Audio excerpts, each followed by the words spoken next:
মা আমি আসছি। কথাটা শুনে অনু থাই গ্লাসটার কাছে গেল।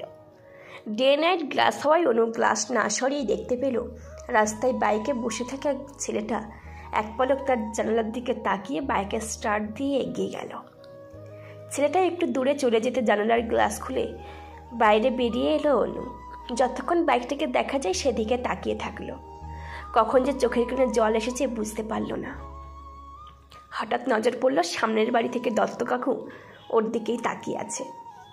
সেটা দেখে অনু ঝটপট নিজের চোখের জল মুছে ভিতরে ঢুকে পড়ল। নিজের ঘর থেকে বেরিয়ে প্রথমেই অনু চলে গেল নিজের ঠাকুর ঘরে। সেখানে গিয়ে কৃষ্ণের সামনে বসে পড়ল। তারপর প্রদীপটা জ্বালিয়ে দিয়ে হাত জোর করে তাকালো কৃষ্ণের দিকে আর আস্তে করে বলতে লাগলো, এইবার ছেলেটাকে চাকরিটা পাইয়ে দাও ঠাকুর, অনেক কষ্ট পেয়েছে ছেলেটা, এবার তুমি ছেলেটাকে একটু দেখো। তারপর অনু পুজো সেরে চলে গেল ডাইনিং রুমে। ও বরং যাক, আমি বরং এই ফাঁকে পরিচয়টা করিয়ে দিই আপনাদের। রায়বাড়ির একমাত্র মেয়ে অনুশ্রী রায়, বাবা প্রদীপ রায় একজন ডক্টর আর মা সুমিত্রা রায় একজন গৃহবধূ। অনু হলো এই বাড়ির প্রাণ। মেয়েটা বড্ড মিশুকি আর প্রাণচ্ছল, বড্ড দুষ্টু। কিন্তু অতীতের একটা ঘটনা মেয়েটাকে এক ধাক্কায় পরিণত নারীতে পরিণত করেছে। মেয়েটা এখন আর আগের মতো ছটপট করে না, আর দুষ্টুমিও করে না। মুখের হাসিটা যেন সব মিলিয়ে গেছে। আর যে ছেলেটা বাইক নিয়ে চলে গেল সে আমাদের গল্পের নায়ক আয়ান দত্ত। আয়ানের বয়স 27। কেমিস্ট্রি নিয়ে পিএইচডি করে এখন যে কোনো জব খোঁজার চেষ্টা করছে 1 বছর ধরে। আজকেও একটা জায়গায় গেছে ইন্টারভিউ দিতে, দেখা যাক কি হয়। আয়ান এক সাধারণ ঘরের ছেলে, দেখতে কোনো হিরো নয়, কিন্তু 2 বছর আগে যে শরীরটা ছিমছাম ছিল এখন বেশ বলিষ্ঠ হয়েছে। চোখে মুখেও পরিণত যুবকের ছাপ স্পষ্ট। এখন চোখে একটা চশমা হয়েছে সঙ্গী, আর দাড়িটাও স্টিম করে কাটা। আয়নের বাড়িতে আছে ওর বাবা অমরেশ দত্ত, একজন স্কুল শিক্ষক, আর মা রুমি দত্ত, গৃহবধূ একজন।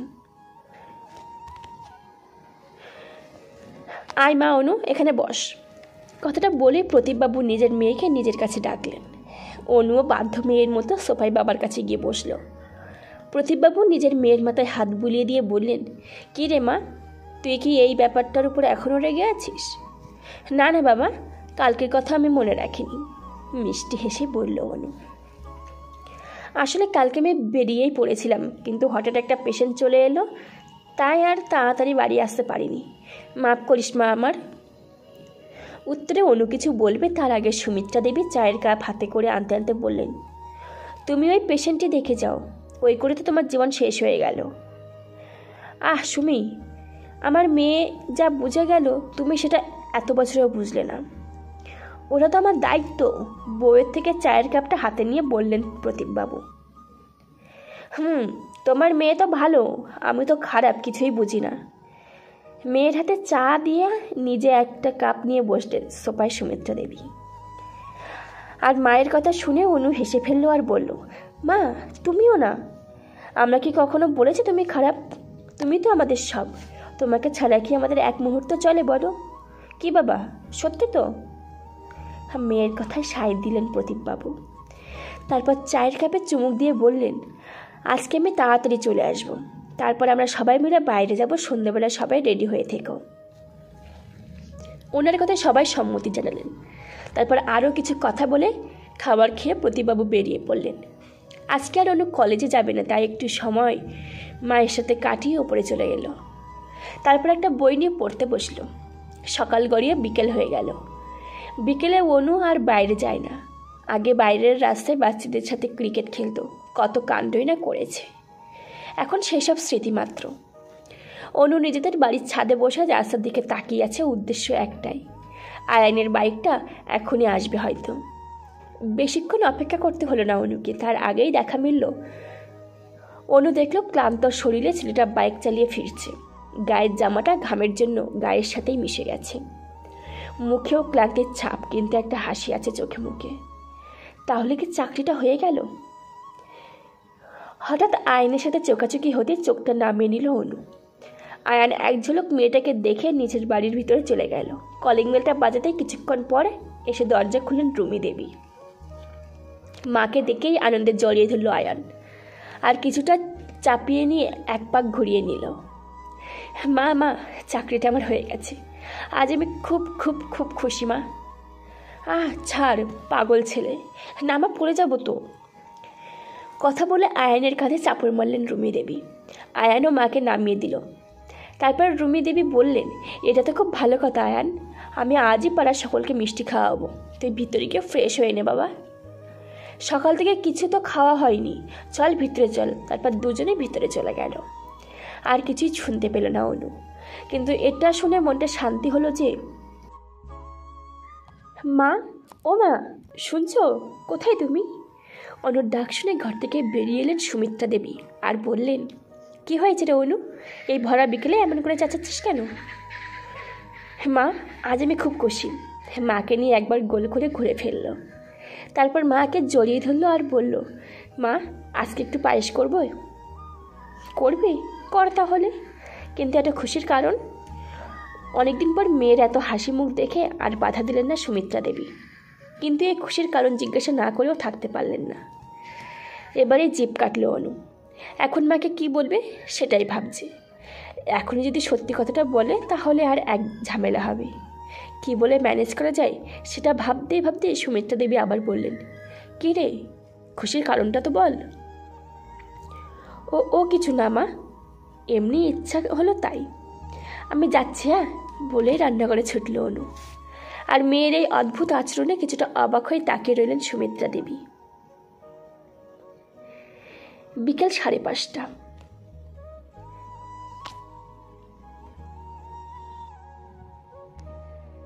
রায়বাড়ির কলিং বেল বেজে উঠল। সুমিত্রা দেবী ঘরে বসে টিভি দেখছিলেন। তিনিই উঠে গেলেন কে এসেছে দেখার জন্য। আরে রুচি, তুই এখানে? দরজা খুলে রুচিকে নিজের সামনে দেখে বেশ অবাকই হলেন সুমিত্রা দেবী। তারপর বললেন, তা ভুল করে কি চলে এলি? তুই তো আর আসিস না এই বাড়িতে, রাস্তা তো প্রায় ভুলেই গেছিস। কিছুটা দুঃখ প্রকাশ পেল ওনার শেষের কথায়। রুচিও বেশ অপ্রস্তুত হয়ে গেছে গেটের বাইরে দাঁড়িয়ে থেকে। অনেকদিন পর আবার এই বাড়িতে ও এলো, এটা সত্যি, কিন্তু একটা সময় ছিল যখন ও এই বাড়িতে দিন রাত পড়ে থাকতো। হঠাৎ এই সময় কে এসেছে দেখা জন্য নিচে নামছিল অনু। মাকে দরজার সামনে দাঁড়িয়ে কারোর সাথে কথা বলতে দেখে ড্রয়িং রুম থেকেই বলল, কে এসেছে গো মা? সুমিত্রা দেবী মেয়ের গলা শুনে পেছনে ফিরতেই অনুর কাছে দৃশ্যমান হলো রুচি। আরে রুচি যে, আয় ভিতরে আয়। মা, মেয়েটাকে ভিতরে তো আসতে দাও। অনুর কথা শুনে সম্মতি জানিয়ে সুমিত্রা দেবী রুচিকে নিয়ে ভিতরে গেলেন।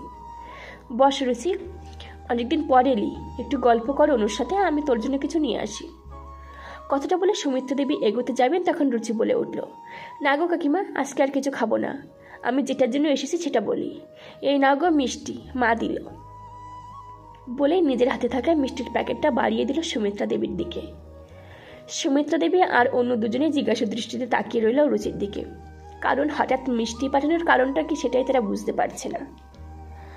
আসলে দাদা একটা জব পেয়েছে কলেজে প্রফেসরের, ওই জন্য মা পাড়ায় মিষ্টি দিচ্ছে, তোমাদেরকেও দিয়ে আসতে বলল, এই নাও। হাসি মুখে বলল রুচি। বাহ, এ তো খুব ভালো খবর। মিষ্টির প্যাকেটটা নিয়ে একবার মেয়ের দিকে তাকালেন সুমিত্রা দেবী। এবার তিনি বুঝলেন মেয়ের এত খুশির কারণটা কি। মায়ের তাকানো দেখে চোখ আড়াল করল অনু। এবার তাহলে আমি আসি কাকিমা, আমার আবার কাজ আছে একটু। কথাটা বলেই উঠতে লাগলো রুচি। অনু বাধা দিতে গিয়েও কিছু বলতে পারল না। নিজের মেয়ের মুখ দেখে মনের কথা বুঝতে পেরেই হয়তো সুমিত্রা দেবী থামালেন রুচিকে। এই রুচি, তারা একটু, আমি আসছি। কথা বলেই আর কারোর কথা না শুনে তিনি চলে গেলেন। আর কয়েক মুহূর্ত পর ফিরে এলেন হাতে একটা টিফিন বক্স নিয়ে। এই নে ধর, তোর অনুদি আজকে পায়েস রান্না করেছে, নিয়ে যা। তুই তো এখানে কিছু খাবি না, বাড়িতে গিয়ে খাস। বলেই রুচির হাতে ধরিয়ে দিলেন টিফিনটা।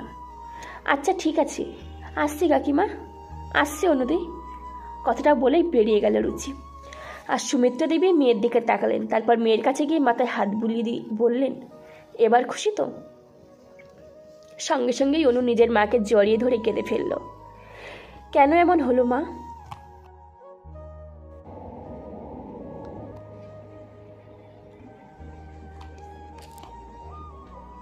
আমি তো এমন চাইনি, তাহলে কেন এমনটা হলো? সব ঠিক হয়ে যাবে সোনামা, আমার কাঁদে না। আমাদের হাতে তো কিছু নেই, যা হচ্ছে সব ওনার ইচ্ছে। আর কাঁদতে হবে না, যা রেডি হয়ে না কিছুক্ষণ পরেই বাপি চলে আসবে, তারপর তো আমাদের বেড়াতে হবে নাকি? মেয়ের চোখের জল মুছিয়ে দিয়ে কপালে একটা স্নেহের পরশ এঁকে দিলেন সুমিত্রা দেবী। অনু মায়ের কথা শুনে মাথা নেড়ে উপরে চলে গেল, আর সুমিত্রা দেবী মেয়ের যাওয়ার দিকে তাকিয়ে থাকলেন আর মনে মনে ভগবানকে ডাকলেন, আমার মেয়েটাকে সুখে রেখো। অনু একটা অফ হোয়াইট কালারের আনারকলি পরেছে, কানে একটা অক্সিডাইজের দুল, চোখে একটু আইলাইনার, একটা স্টোনের টিপ, হালকা করে লিপস্টিক আর উপরে লুজ বান করা। ব্যাস, এতেই ওর থেকে চোখ ফেরানো মুশকিল হয়ে যাচ্ছে। সাজা হয়ে যেতে আয়নায় একবার নিজেকে দেখে নিল অনু। সব ঠিক আছে, শুধু আসল সৌন্দর্য হাসিটাই মিসিং। কিছুক্ষণ নিজের দিকে একভাবে তাকিয়ে থেকে কিছু একটা ভাবলো, কিন্তু কি ভাবলো নিজেই জানে না। হঠাৎ নিচে থেকে ডাক পড়তেই অনু আসছি বলে ফোনটা বিছানা থেকে নিয়ে লাইট অফ করে চলে গেল নিচে। ও যেতেই অন্যদিকে জানালা থেকে সরে গেল আয়ান। আজ অনেকদিন পর অনুকে দেখলো সে। চোখটায় যে কি মায়া আছে সেটা ওর জানা নেই, কিন্তু ওই চোখের দিকে তাকালেই অন্তরটা কেমন কেঁপে ওঠে। আর বেশি কিছু ভাবলো না আয়ান। নিচ থেকে ওকে ডাকছে দেখে লাইট অফ করে নিজেও নিচে চলে গেল। তিনজন মিলে মজা করে এসে বসলো ক্যাফেতে। উফ বাপি, আজকে অনেকদিন পর এত মজা হলো, কথাটা বলেই একটা ফ্লাইং কিস ছুড়ে দিল অনু। আজ সন্ধ্যাটা বেশ ভালো কাটলো। নাও এবার আমার খিদে পেয়েছে, কিছু অর্ডার করো। সুমিত্রা দেবী বলে উঠল। অর্ডার তো করবই, কিন্তু দাঁড়াও, আরও একজন আসবে। প্রদীপবাবুর কথায় মা ও মেয়ে দুজনেই একবার একে অপরের দিকে তাকালো। কে আসবে আবার? প্রশ্নটা দুজনের মনেই এসেছে, আর থাকতে না পেরে অনু জিজ্ঞেস করেই ফেলল, কে আসবে গো বাবা? প্রদীপবাবু মেয়ের প্রশ্নের উত্তর দেবে তার আগে হৈ হৈ করে প্রবেশ করলো দত্তবাড়ির। উফ দা ভাই, আজকে সেই মজা হয়েছে। কথাটা বলতে বলতেই রুচি একটা চেয়ার বসে পড়ল। তারপরে ওর নজরে পড়ল অনুরা ওদের দিকেই তাকিয়ে আছে। আরে অনুদি, ও কথাটা আস্তে করে বললেও বাকি তিনজনের শুনতে অসুবিধা হলো না। ওরা সবাই হেসে সেদিকেই তাকাতেই দেখলো রায়বাড়ির সকলেও ওদের দিকেই তাকিয়ে আছে। আরে আরে দত্তবাবু যে, তা আপনারা তো দেখাই পাওয়া যায় না। কথাটা বলেই উঠে দাঁড়ালেন প্রদীপবাবু। ওনার আচরণে বেশ অবাক হলেন সুমিত্রা দেবী আর অনু। তাহলে কি এনাদের আসার কথাই তিনি বলছিলেন? একটু চাপ ছিল। তা কেমন আছেন রায়বাবু? অমরেশবাবু এগিয়ে গেলেন প্রদীপবাবুর দিকে। তারপর দুজনে একে অপরকে জড়িয়ে ধরে কুশল বিনিময় করলেন। ভালোই আছি, আপনারা বলুন। প্রদীপবাবু হেসে বললেন, বাকিরা যে তাদের দিকে অবাক হয়ে তাকিয়েছে সেটা যেন তারা উপেক্ষাই করেছেন। আমরা তো এখন বেশ ভালো আছি প্রদীপ। আয়ান একটা কলেজে প্রফেসরের জব পেয়েছে, সেটাই সেলিব্রেট করতে বেরিয়েছি। হেসে বলে উঠলেন অমরেশবাবু। তাই? এটা তো খুবই ভালো খবর। Congratulation young man. আয়ানের পিঠ চাপড়ে বললেন প্রদীপবাবু। আয়ান কি বলবে বুঝতে না পেরে কেবল একটু হাসলো মাত্র। অনুর সাথে একবার চোখাচোখি হতেই দুজনের চোখ সরিয়ে নিল। আজকে তো অনেক খুশির খবর পাচ্ছি। আমার কাছেও একটা খুশির খবর আছে, প্রদীপবাবু হেসে বললেন। তাই? তা সেটা কি শুনি? একটু অপেক্ষা করুন, জানতে পারবেন। কথাটা শেষ হতেই পিছন থেকে একটা আওয়াজ শোনা গেল, কাকু। সবাই আওয়াজটার দিকে তাকাতেই দেখতে পেল অঙ্কুর দাঁড়িয়ে আছে। অঙ্কুর হলো অনুর মাসির ছেলের বন্ধু। অনুদের সাথে ওদেরও বেশ ভালো সম্পর্ক। আরে অঙ্কুরদা তুমি? কথাটা বলতেই অনুর চোখে মুখে এক আলাদাই ঝিলিক দেখা গেল। অনু গিয়ে হালকা করে জড়িয়ে ধরল অঙ্কুরকে, আর ওইদিকে আয়ান হাতের মুঠো শক্ত করল। কেমন আছো তুমি? অনু ওকে ছেড়ে হেসে জিজ্ঞাসা করলো। আমি তো ভালো আছি, বাট আমার প্রিন্সেস কেমন আছে? অনুর থুতনিটা নেড়ে জিজ্ঞেস করলো অঙ্কুর। আমিও খুব ভালো আছি। তা তুমি হঠাৎ এখানে? তোমার তো পাত্তাই পাওয়া যায় না। অনুর স্বরে স্পষ্ট অভিমানের ছোঁয়া। আরে অঙ্কুরকে কিছু বলতে না দিয়ে প্রদীপবাবু বললেন, আর দেখা পাওয়া চাপের হবে না? এখান থেকে তো রোজই দেখা হবে। রোজই দেখা হবে মানে? অবাক হয়ে বললেন সুমিত্রা দেবী। সুমি, আমি একটা সিদ্ধান্ত নিয়েছি। প্রদীপবাবুর কথা শুনে সকলেই তার দিকে তাকালেন। আমি ঠিক করেছি অনুর সাথে অঙ্কুরের বিয়ে দেব। ওনার কথা শুনে সকলেই অবাক হয়ে তাকালো, আর অনুর চোখ চলে গেল আয়ানের দিকে, যে আহত দৃষ্টিতে তাকিয়ে আছে ওরই দিকে। বাবা আমি। অনুর কোনো কথা না শুনে প্রতীকবাবু বললেন, আমি কিছু শুনতে চাই না এখন, যা হবে পরে দেখা যাবে, এখন সবাই খেতে বসো। ওনার গম্ভীর গলা শুনে কেউ আর কিছুই বললেন না। আয়নার ওখানে এক মুহূর্ত না দাঁড়িয়ে ওখান থেকে বেরিয়ে গেল, আর অনু সেদিকে ফ্যালফ্যাল করে তাকিয়ে থাকলো। কেটে গেছে প্রায় 1 মাস। এই 1 মাসে অনেক কিছু বদলে গেছে আয়ান আর ওদের বাড়ির সমীকরণ। আবার আগের মতো সবাই এক হয়ে গেছে মিলেমিশে, কিন্তু আয়ান আর অনুর মধ্যে লক্ষ যোজন দূরত্ব হয়ে গেছে। দুজনের আর কথাই বলে না। ও আপনাদের মতো কথাই হয়নি। কাল অঙ্কুর আর অনুর মেহেন্দির অনুষ্ঠান আছে। আজ সকাল থেকে রায়ের বাড়ির আনন্দে মেতে উঠেছে। আর হবে নাই বা কেন, আজ তো বাড়ির একমাত্র মেয়ের মেহেন্দি। তাই প্রতীকবাবু কোনো রকম খামতি রাখতে চায় না মেয়ের বিয়ের জন্য। বিয়েটা একটা হলো হবে, তবুও প্রতীকবাবু বাড়িটা সাজিয়েছে সুন্দর করে। ইতিমধ্যে অনেকেই এসে পৌঁছেছে রায়বাড়িতে। বাড়ির সকাল থেকেই মেতে আছে সকলে।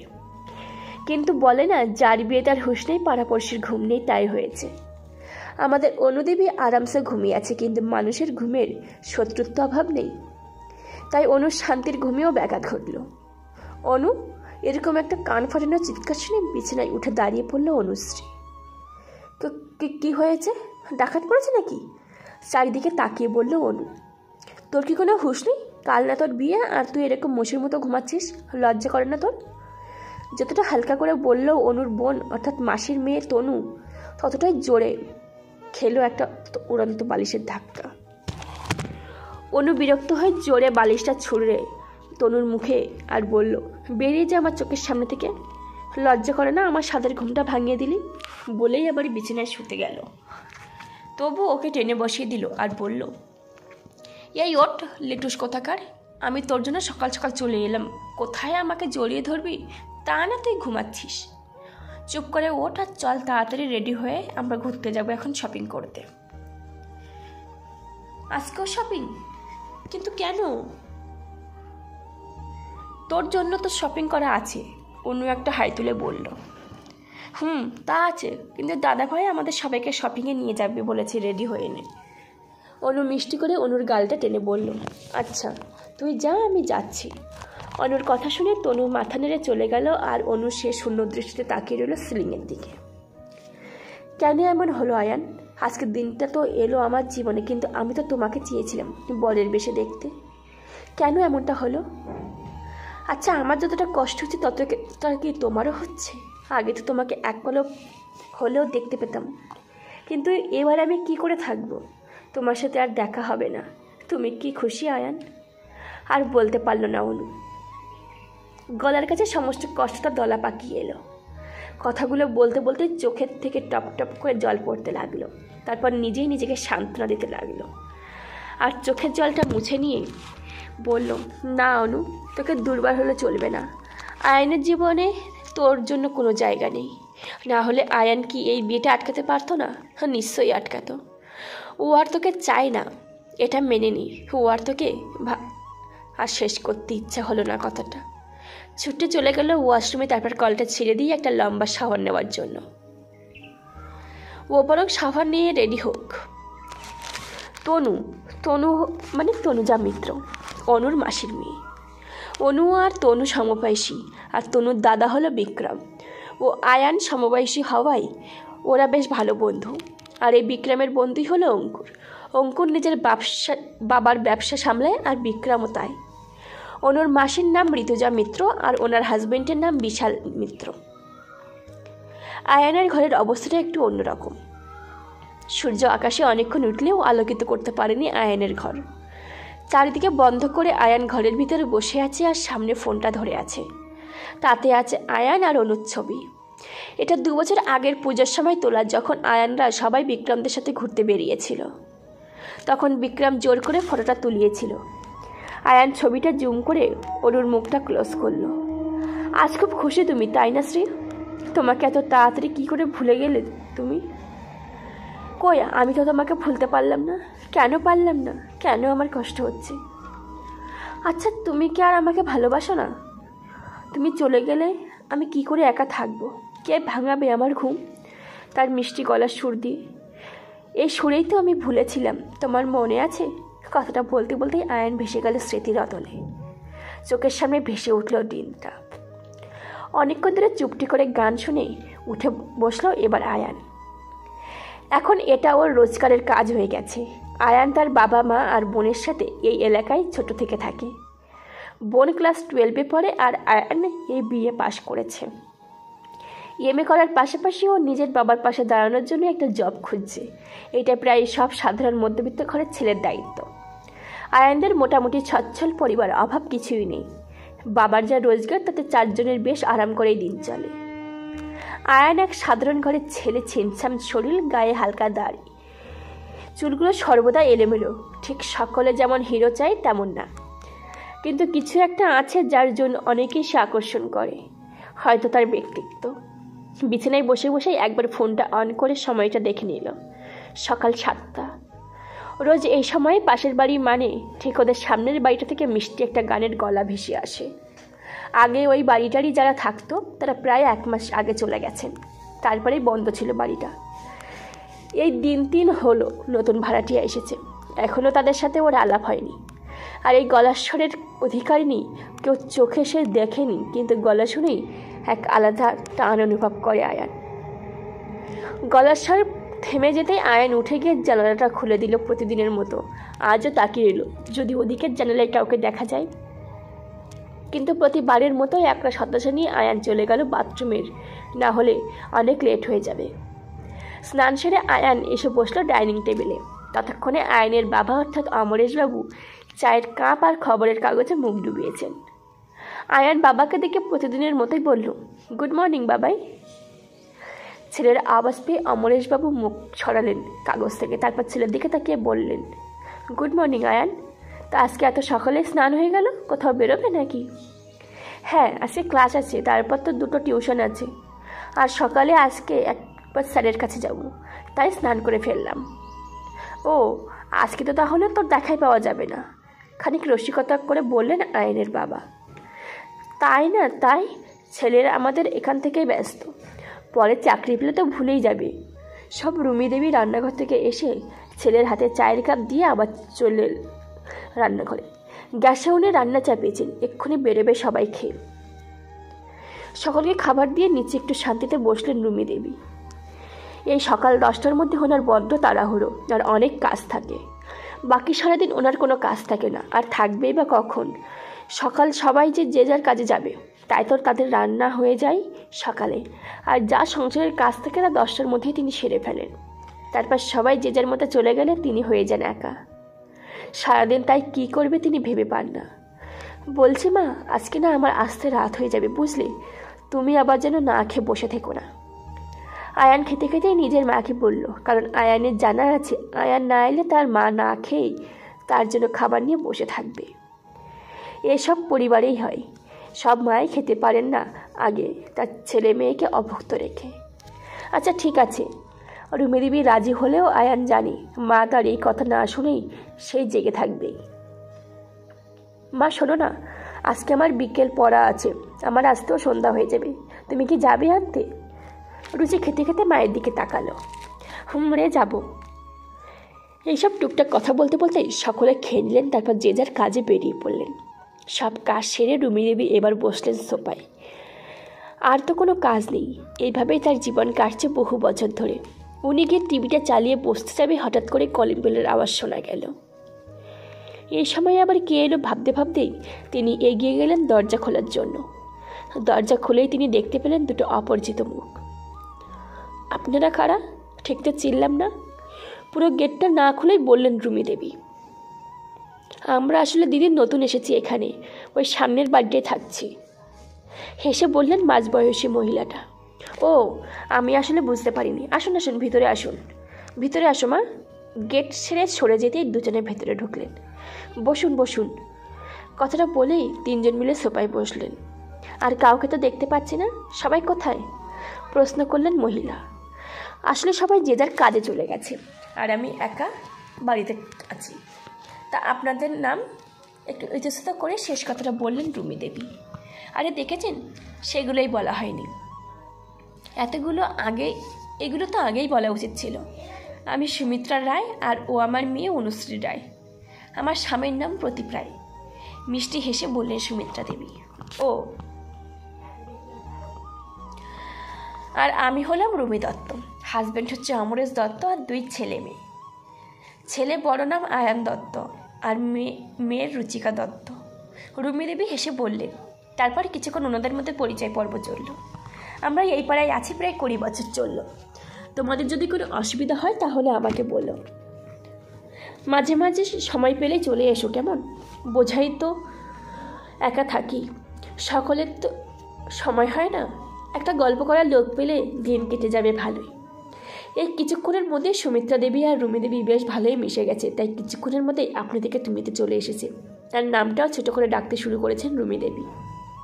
তোমার মেয়ে তো খুব শান্ত সুমি, তুমি কি বোর ফিল করছো অনুশ্রী? কথাটা বলতে বলতে রুমি দেবী অনুর দিকে তাকিয়ে বললেন। শান্ত আর ও কথাটা বলে হেসে ফেললেন। তুমি প্রথম দেখছো তো তাই বলছো, 2 দিন যাক তখন বুঝবে ওর মতো দস্যু একটাও নেই। মায়ের কথায় লজ্জায় পড়ে গেল অনু। এভাবে কারোর সামনে ওকে অপমান করবে মা, সেটা ও বুঝতেই পারেনি। ও তো এখানে বসে এসে কি করবে বুঝতেই পারিনি, তাই তো চুপ করে বসেছিল। আর ওর এক সমস্যা হলো, অপরিচিত কারোর সাথে ও খুব সহজে মিশতে পারে না, কিন্তু একবার মিশে গেলে তার থেকে কখনো মুখ ফেরাতে পারে না। মা, তুমি কি চুপ করবে? মুখে হাসি রেখে দাঁতে দাঁত চেপে ধিমস্বরে বলল অনু। তারপর রুমি দেবীর দিকে তাকিয়ে বলল, না আন্টি, আমি বোর ফিল করছি না, আর তুমি আমাকে অনু বলেই ডেকো। তারপর একটা মিষ্টি হাসি উপহার দিল। আচ্ছা, অনু বলেই ডাকবো। তা তুই বরং এখানে বসে না থেকে যা আমাদের বাড়িটা একবার ঘুরে আয়, দেখ পছন্দ হয় কিনা। আমি একা যাব না? থাক, আরে যা না। জোর করেই পাঠিয়ে দিলেন রুমি দেবী। ওখান থেকে উঠে এসে সত্যিই হাঁপ ছেড়ে বাঁচল অনু। ওখানে বসে বসে কী করবে নিজেই ভেবে পাচ্ছিল না। তারপরেও বাড়িটা দেখতে লাগলো। বাড়িটা 2 তলা, খুব বড় না হলেও সুন্দর করে সাজানো। নিচের তলায় আছে রান্নাঘর, একটা সুন্দর ঠাকুর ঘর আর 2টো ঘর ও ড্রয়িং রুম। এবার উপরতলায় উঠে এলো। উপরে 3টে ঘর আছে। প্রথম ঘরটার ভিতরে ঢুকেই অনু বুঝতে পারলো এটা রুচিকার ঘর। ঘরটার অবস্থা কিছুটা ওর ঘরের মতোই। ও যেমন বইপত্র টেবিলে ছড়িয়ে রাখে ঠিক তেমন। ঘরের মধ্যে একটা দেওয়ালে অনেক ফটো টাঙানো। অনু দেখলো এখানে রুচিকার ছোটোবেলাকার ফটো, পরিবারের ফটো আর বন্ধুদের সাথে ফটো আছে। ওখান থেকে অনুর অমরেশবাবু আর আয়ানকেও চিনল। এক ঝলক আয়নের ছবিটার দিকে তাকিয়ে থেকে অনু বেরিয়ে পড়লো ঘরটা থেকে। পরের ঘরটার চাবি দেওয়া, এরপরের ঘরটা আয়ানের। অনু ঘরের ভিতর ঢুকে দেখলো আয়নের ঘরটা সুন্দর করে সাজানো। একটা দেওয়ালে আয়নের একটা বড় ফটো লাগানো, সেটাই অনেক সুন্দর দেখাচ্ছে আয়ানকে। এরপর অনু এসে থামলো জানালার কাছে। এখান থেকে অনুর ঘরটা ভালোই দৃশ্যমান হচ্ছে। আয়ানের ঘরে বেশিক্ষণ না থেকে অনু নিচে চলে এলো। তারপর মা আর কাকিমাকে বলে অনু চলে গেল আয়ানদের ছোট্ট বাগানে। ওটা ওর নিচের ঘর থেকে আগেই দেখেছে, আর ওটা খুব পছন্দ হয়েছে অনুর। তার কিছুক্ষণ পর অনুরা বাড়ি চলে আসে। আর কাল যেহেতু রবিবার, তাই রুমি দেবী অনুদের সকলকে কাল রাতে ডিনারের জন্য আমন্ত্রণ দেন। উফ, আজকে অনেকটা লেট হয়ে গেল, বাইক চালাতে চালাতেই বলল আয়ান। আজকে কলেজ থেকে বেরিয়ে আয়ান গেছিল 2টো ছেলেকে পড়াতে। তারপর কলকাতার রাস্তায় জ্যাম কাটিয়ে বাড়ি আসতে আসতে প্রায় 8টা বেজে গেছে ওর। প্রতিদিনের মতোই নিজের রাস্তা ধরে আসছিল আয়ান। পাড়ার মোড় থেকে 2-3 মিনিট বাইক গেলেই ওদের বাড়ি। মোড়ের দোকানে চায়ের দোকানটা আজ বন্ধ আছে, হয়তো কোনো কারণে, না হলে এই দোকান রাত 10টা পর্যন্ত খোলা থাকে। দোকানটা বন্ধ হওয়ায় লোকজনও আজকে কম। মোড়টা পেরিয়ে নিজেদের গলিতে ঢুকতেই থেমে গেল আয়ান। আয়ান কিছু বলবে তার আগে কোথা থেকে একটা মেয়ে এসে ছেলেটার কলার ধরে তুলে তাকে মারতে শুরু করলো। আকস্মিক এই ঘটনায় আয়ান যতটা বিস্ময় হয়েছিল, তার থেকে বেশি মেয়েটাকে মারতে দেখে ওর মনে বিস্ময় জাগলো। কিছুক্ষণ কিছুই বলতে পারল না আয়ান। ও শুধু দেখে যাচ্ছে একটা মেয়ে ওদেরই পাড়ার একটা ছেলেকে মেরে যাচ্ছে। অন্যদিকে মেয়েটা ছেলেটাকে চড় মারতে মারতে বলল, মেয়েদেরকেই ছুকছুকানি ধরে, তোদের জন্য কি সন্ধ্যের পর মেয়েরা বাইরে বেরোতে পারবে না? সব মেয়েকে দুর্বল ভাবিস না, তাই না? বলেই আবার জোরে একটা মারল। কি কি বলছিলিস? আমাকে বিয়ে করবি? করাচ্ছি তোর বিয়ে। আজ তোর বিয়ের স্বাদ না মিটিয়েছি তো আমার নাম আমি পাল্টে ফেলবো। ছেড়ে দাও বোন আমার, আর কখনো তোমাকে টোন কাটবো না। ওরে সালা, আমাকে টোন কাটবি না মানে অন্য মেয়েকে কাটবি? মার খেয়েও হয়নি বলেই আবার দুটো চাপড় দিল। আরে না না বোন, আর কাউকে টোন কাটবো না, এবারের মতো ছেড়ে দাও। ছেলেটা কাটাতে কাটাতে বললেও মেয়েটা আবার মারতে থাকলো। তখন আয়নের হুঁশ ফিরল আর ও বাইক থেকে নেমে এগিয়ে গেল ওদের দিকে। এই মেয়ে, কী করছো তুমি? আমাদের পাড়ায় ঢুকে আমাদের পাড়ার ছেলেকেই মারছো, ছাড়ো বলছি। আয়নের এমন মন্তব্য শুনে মেয়েটা আরোই রেগে গেল। ও ভাবলো আয়নও হয়তো এমন টাইপের ছেলে, তাই ছেলেটাকে বাঁচাতে চাইছে। আর ও আয়নের দিকে রাগি চোখকে তাকিয়ে আবার ছেলেটাকে একবার চড় মারল। বেশ করবো, মারবো। ও আমার সাথে কী করেছে জানেন? আমাকে টোন কাটছিল আর আমি ওকে ছেড়ে দেব? তোমাকে আমি ছেড়ে দিতে বলিনি, আর তাই বলে তোমাকে ওকে মারতেও বলিনি। এইভাবে চুপচাপ ওকে ছেড়ে বাড়ি যাও। আয়নের ধমকে মেয়েটা কিছু বলতে চাইবে তার আগেই আবার আয়ন ধমকে উঠল, ছাড়ো ওকে আর বাড়ি যাও। মেয়েটা আর কি করে, আয়নের ধমককে ছেলেটাকে ছেড়ে দিল, কিন্তু আরও দুখা মেরেই তবে। তারপর আয়নের দিকে তাকিয়ে বলল, আজ আপনি বললেন বলে ছেড়ে দিলাম, না হলে আমার সামনে নোংরামি করে কেউ পার পায় না। তারপর আয়নের গোষ্ঠীর উদ্ধার করতে করতে মেয়েটা চলে গেল। মেয়েটা যেতেই ছেলেটা আয়নকে হাত জোর করে বলল, আয়নদা, আজ তোমার জন্য বাঁচলাম, তুমি না আসলে এই মেয়ে আজ আমায় মেরেই ফেলতো। বেশ করতো, নোংরামি করার এটাই শাস্তি। কথাটা বলে আয়ন বাইক নিয়ে চলে গেল। বাড়িতে এসে খেয়ে দিয়ে বিছানায় বসতেই আয়নের আবার মনে পড়ল মেয়েটার কথা। মেয়েটা তখন সত্যি ভীষণ রেগেছিল, চোখ দিয়ে যেন আলাদাই তেজ বেরোচ্ছিল। আয়নের বারবার মেয়েটার মুখটাই চোখের সামনে ভেসে আসতে লাগলো। ও গড, মেয়েটার মুখটাই কেন বারবার চলে আসে চোখের সামনে? আমি প্রচণ্ড বিরক্ত হচ্ছি। ওই মেয়েটা একেবারেই ভালো না, কেমন মারকুটে উড়নচণ্ডী একটা মেয়ে। না হলে এত রাতে একা একা একটা ছেলেকে মারতে পারে? ভয়টার কিছুই নেই। কিন্তু না, এটা মানতেই হবে, মেয়েটা ভীষণ সাহসী। নিজেকে শাসন করলেও রাতে আয়ান একেবারেই দু চোখের পাতা এক করতে পারেনি। বারবার মেয়েটার কথাই মাথায় এসেছে। অনেক ভোরের দিকে আয়ন একটু ঘুমিয়ে পড়েছে। কাল রাতে যখনই ঘুমাক, আজকেও প্রতিদিনের মতো আয়নের ঘুম 7টাতেই ভেঙেছে, তাও আবার পাশের বাড়ির মিষ্টি গলার স্বরে। আজকে রবিবার, আয়নের ছুটি আর বাড়ির সবারই ছুটি। আজকে আয়নের কাছে অনেক টাইম আছে, তাই ও দেখেই ছাড়বে আজকে যে ওই ঘরে কে আছে, কে ওর ঘুম ভাঙায় এত মিষ্টি গান গেয়ে। যেমন ভাবা তেমন কাজ। সকালে উঠে আয়ন ফ্রেশ হয়ে নিয়ে চায়ের কাপ আর একটা বুক নিয়ে ব্যালকনিতে এসে বসলো। বইটা পড়তে পড়তে চায়ের কাপে চুমুক দিল আর অপেক্ষা করতে লাগলো কখন জানালা খোলা হবে আর ও দেখতে পাবে মেয়েটাকে। অন্যদিকে যাকে দেখার জন্য আয়ন অপেক্ষা করছে, সে অনুরাধে তো সকাল থেকেই হাওয়া। সকালে উঠে গান গেয়েই অনু রেডি হয়ে বেরিয়ে পড়েছে পাড়ায় ঘুরতে। এখানে এসেছে অনু 4 দিন হলো। অনু আগেই পাড়ায় ঘুরে দেখে নিয়েছে যে ওখানে একটা সুন্দর পার্ক আছে। সকাল হতেই আজকে অনু সেখানে চলে এসেছে। সকালের দিকে পাড়ার কিছু বয়স্ক মানুষ এখানে হাঁটতে আসে। অনু গিয়ে একটা চেয়ারে বসলো আর ওর হাতে একটা প্যাকেট। অনু চেয়ারে বসার 2 মিনিটের মধ্যেই পাড়ার সকল কুকুরগুলো ওখানে এসে হাজির হলো। বেশ বোঝা যাচ্ছে এটা ওদের একদিনেই অভ্যাস হয়ে গেছে। অনু প্যাকেট থেকে বিস্কুট বার করে ওদের খাওয়াতে লাগলো। আজকে তো রবিবার, আজ তোদের সাথে অনেকক্ষণ থাকবো। একটা ছোট্ট পাপ্পিকে কোলে নিয়ে চটকাতে চটকাতে বলল অনু। বাহ, বেশ ভাব হয়েছে দেখছি পাড়ার কুকুরগুলোর সাথে। এ কথা শুনে অনু পাশে তাকিয়েও দেখলো ওর পাশে রুচিকা কখন এসে বসেছে ও খেয়ালই করেনি। রুচিকার কথা শুনে অনু মিষ্টি হাসলো, কিন্তু কিছু বলল না। তা তোমাকে তো ঠিক চিনলাম না। রুচির প্রশ্নে অনু ওর দিকে তাকিয়ে এবার হেসে বলল, আমি অনুশ্রী, তোমাদের উল্টো দিকের বাড়িতে থাকি,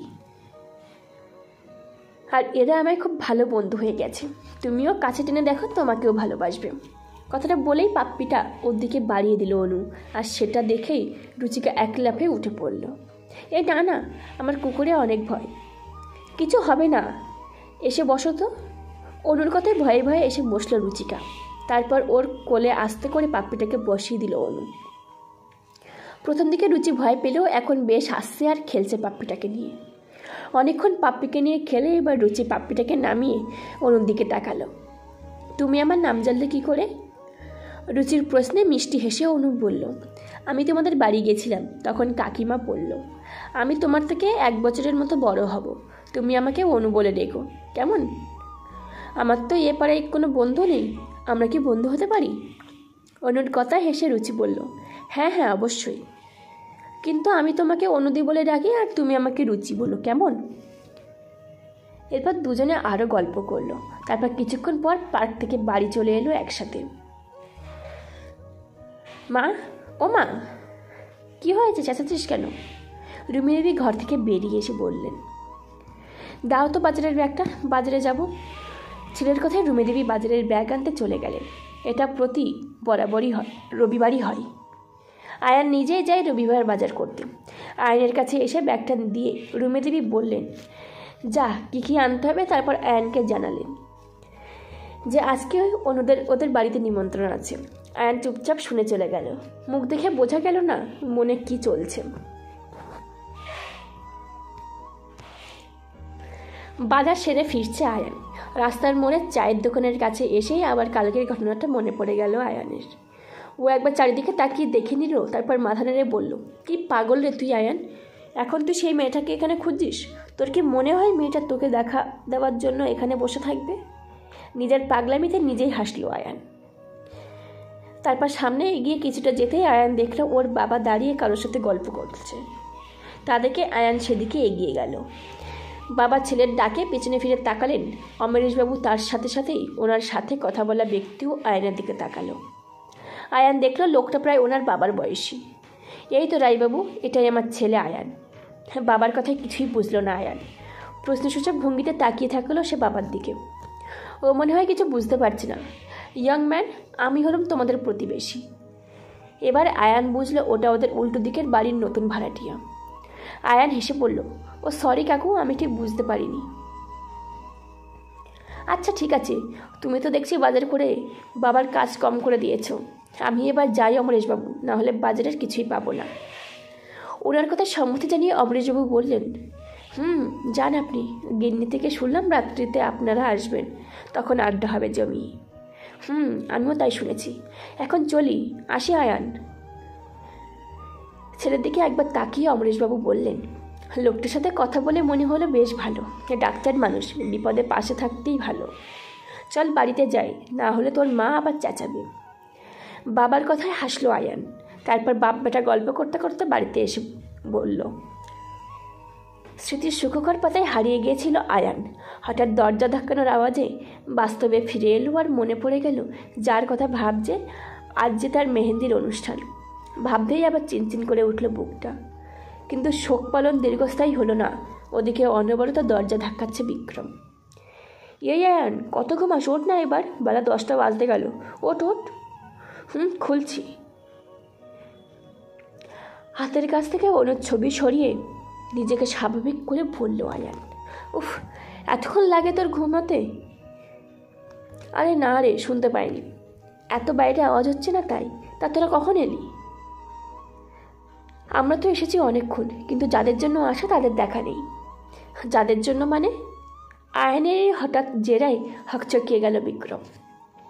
নিজেকে সামলে নিয়ে বলল, আরে যাদের মানে অনুর কথা বলছি। হ্যাঁ অনু, দেখ না, মেয়েটার বিয়ের জন্য আসা, আর সেই নাকে ষষ্ঠীর তেল দিয়ে ঘুমাচ্ছে। অনুর বিয়ের কথা শুনেই মুষ্টে পড়ল আয়ান।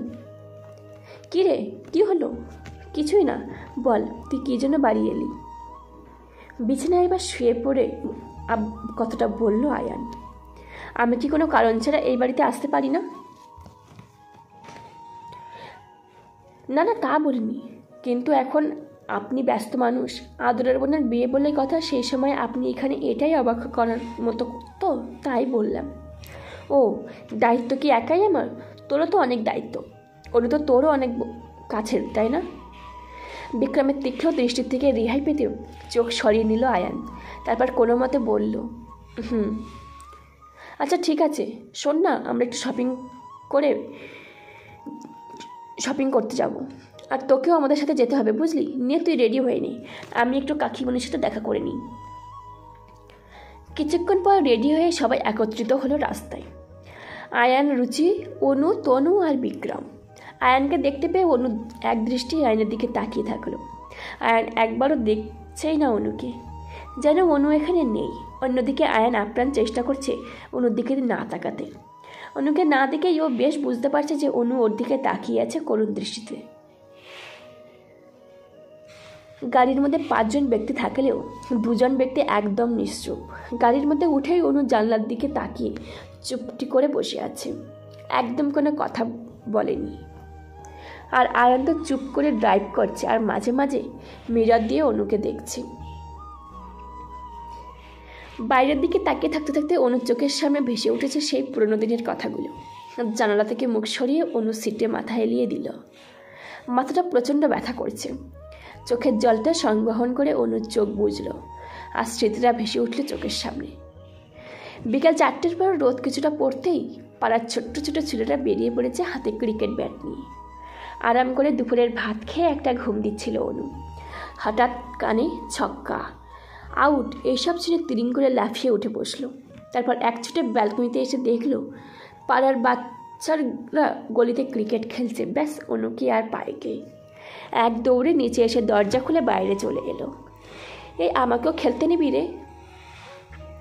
আওয়াজের উৎসের দিকে তাকিয়ে পাড়ার ছেলেরা দেখলো একটু বেবি পিঙ্ক কালার টপ আর হোয়াইট কালার প্যান্ট পরে দাঁড়িয়ে আছে অনু। কিছুটা চুলটা খোপা করা আর বাকিটা এমনি ঝুলছে। কী রে, খেলতে নিবি আমাকে? অনুর কথা শুনে বাচ্চারা একবার মুখ চাওয়াচাই করলো। তারপর ওদের মধ্যে থেকে একটা ছেলে এগিয়ে এসে বলল, তুমি খেলবে আমাদের সাথে? তা তুমি খেলতে পারো? বলেই হাসাহাসি করতে লাগলো সকলে।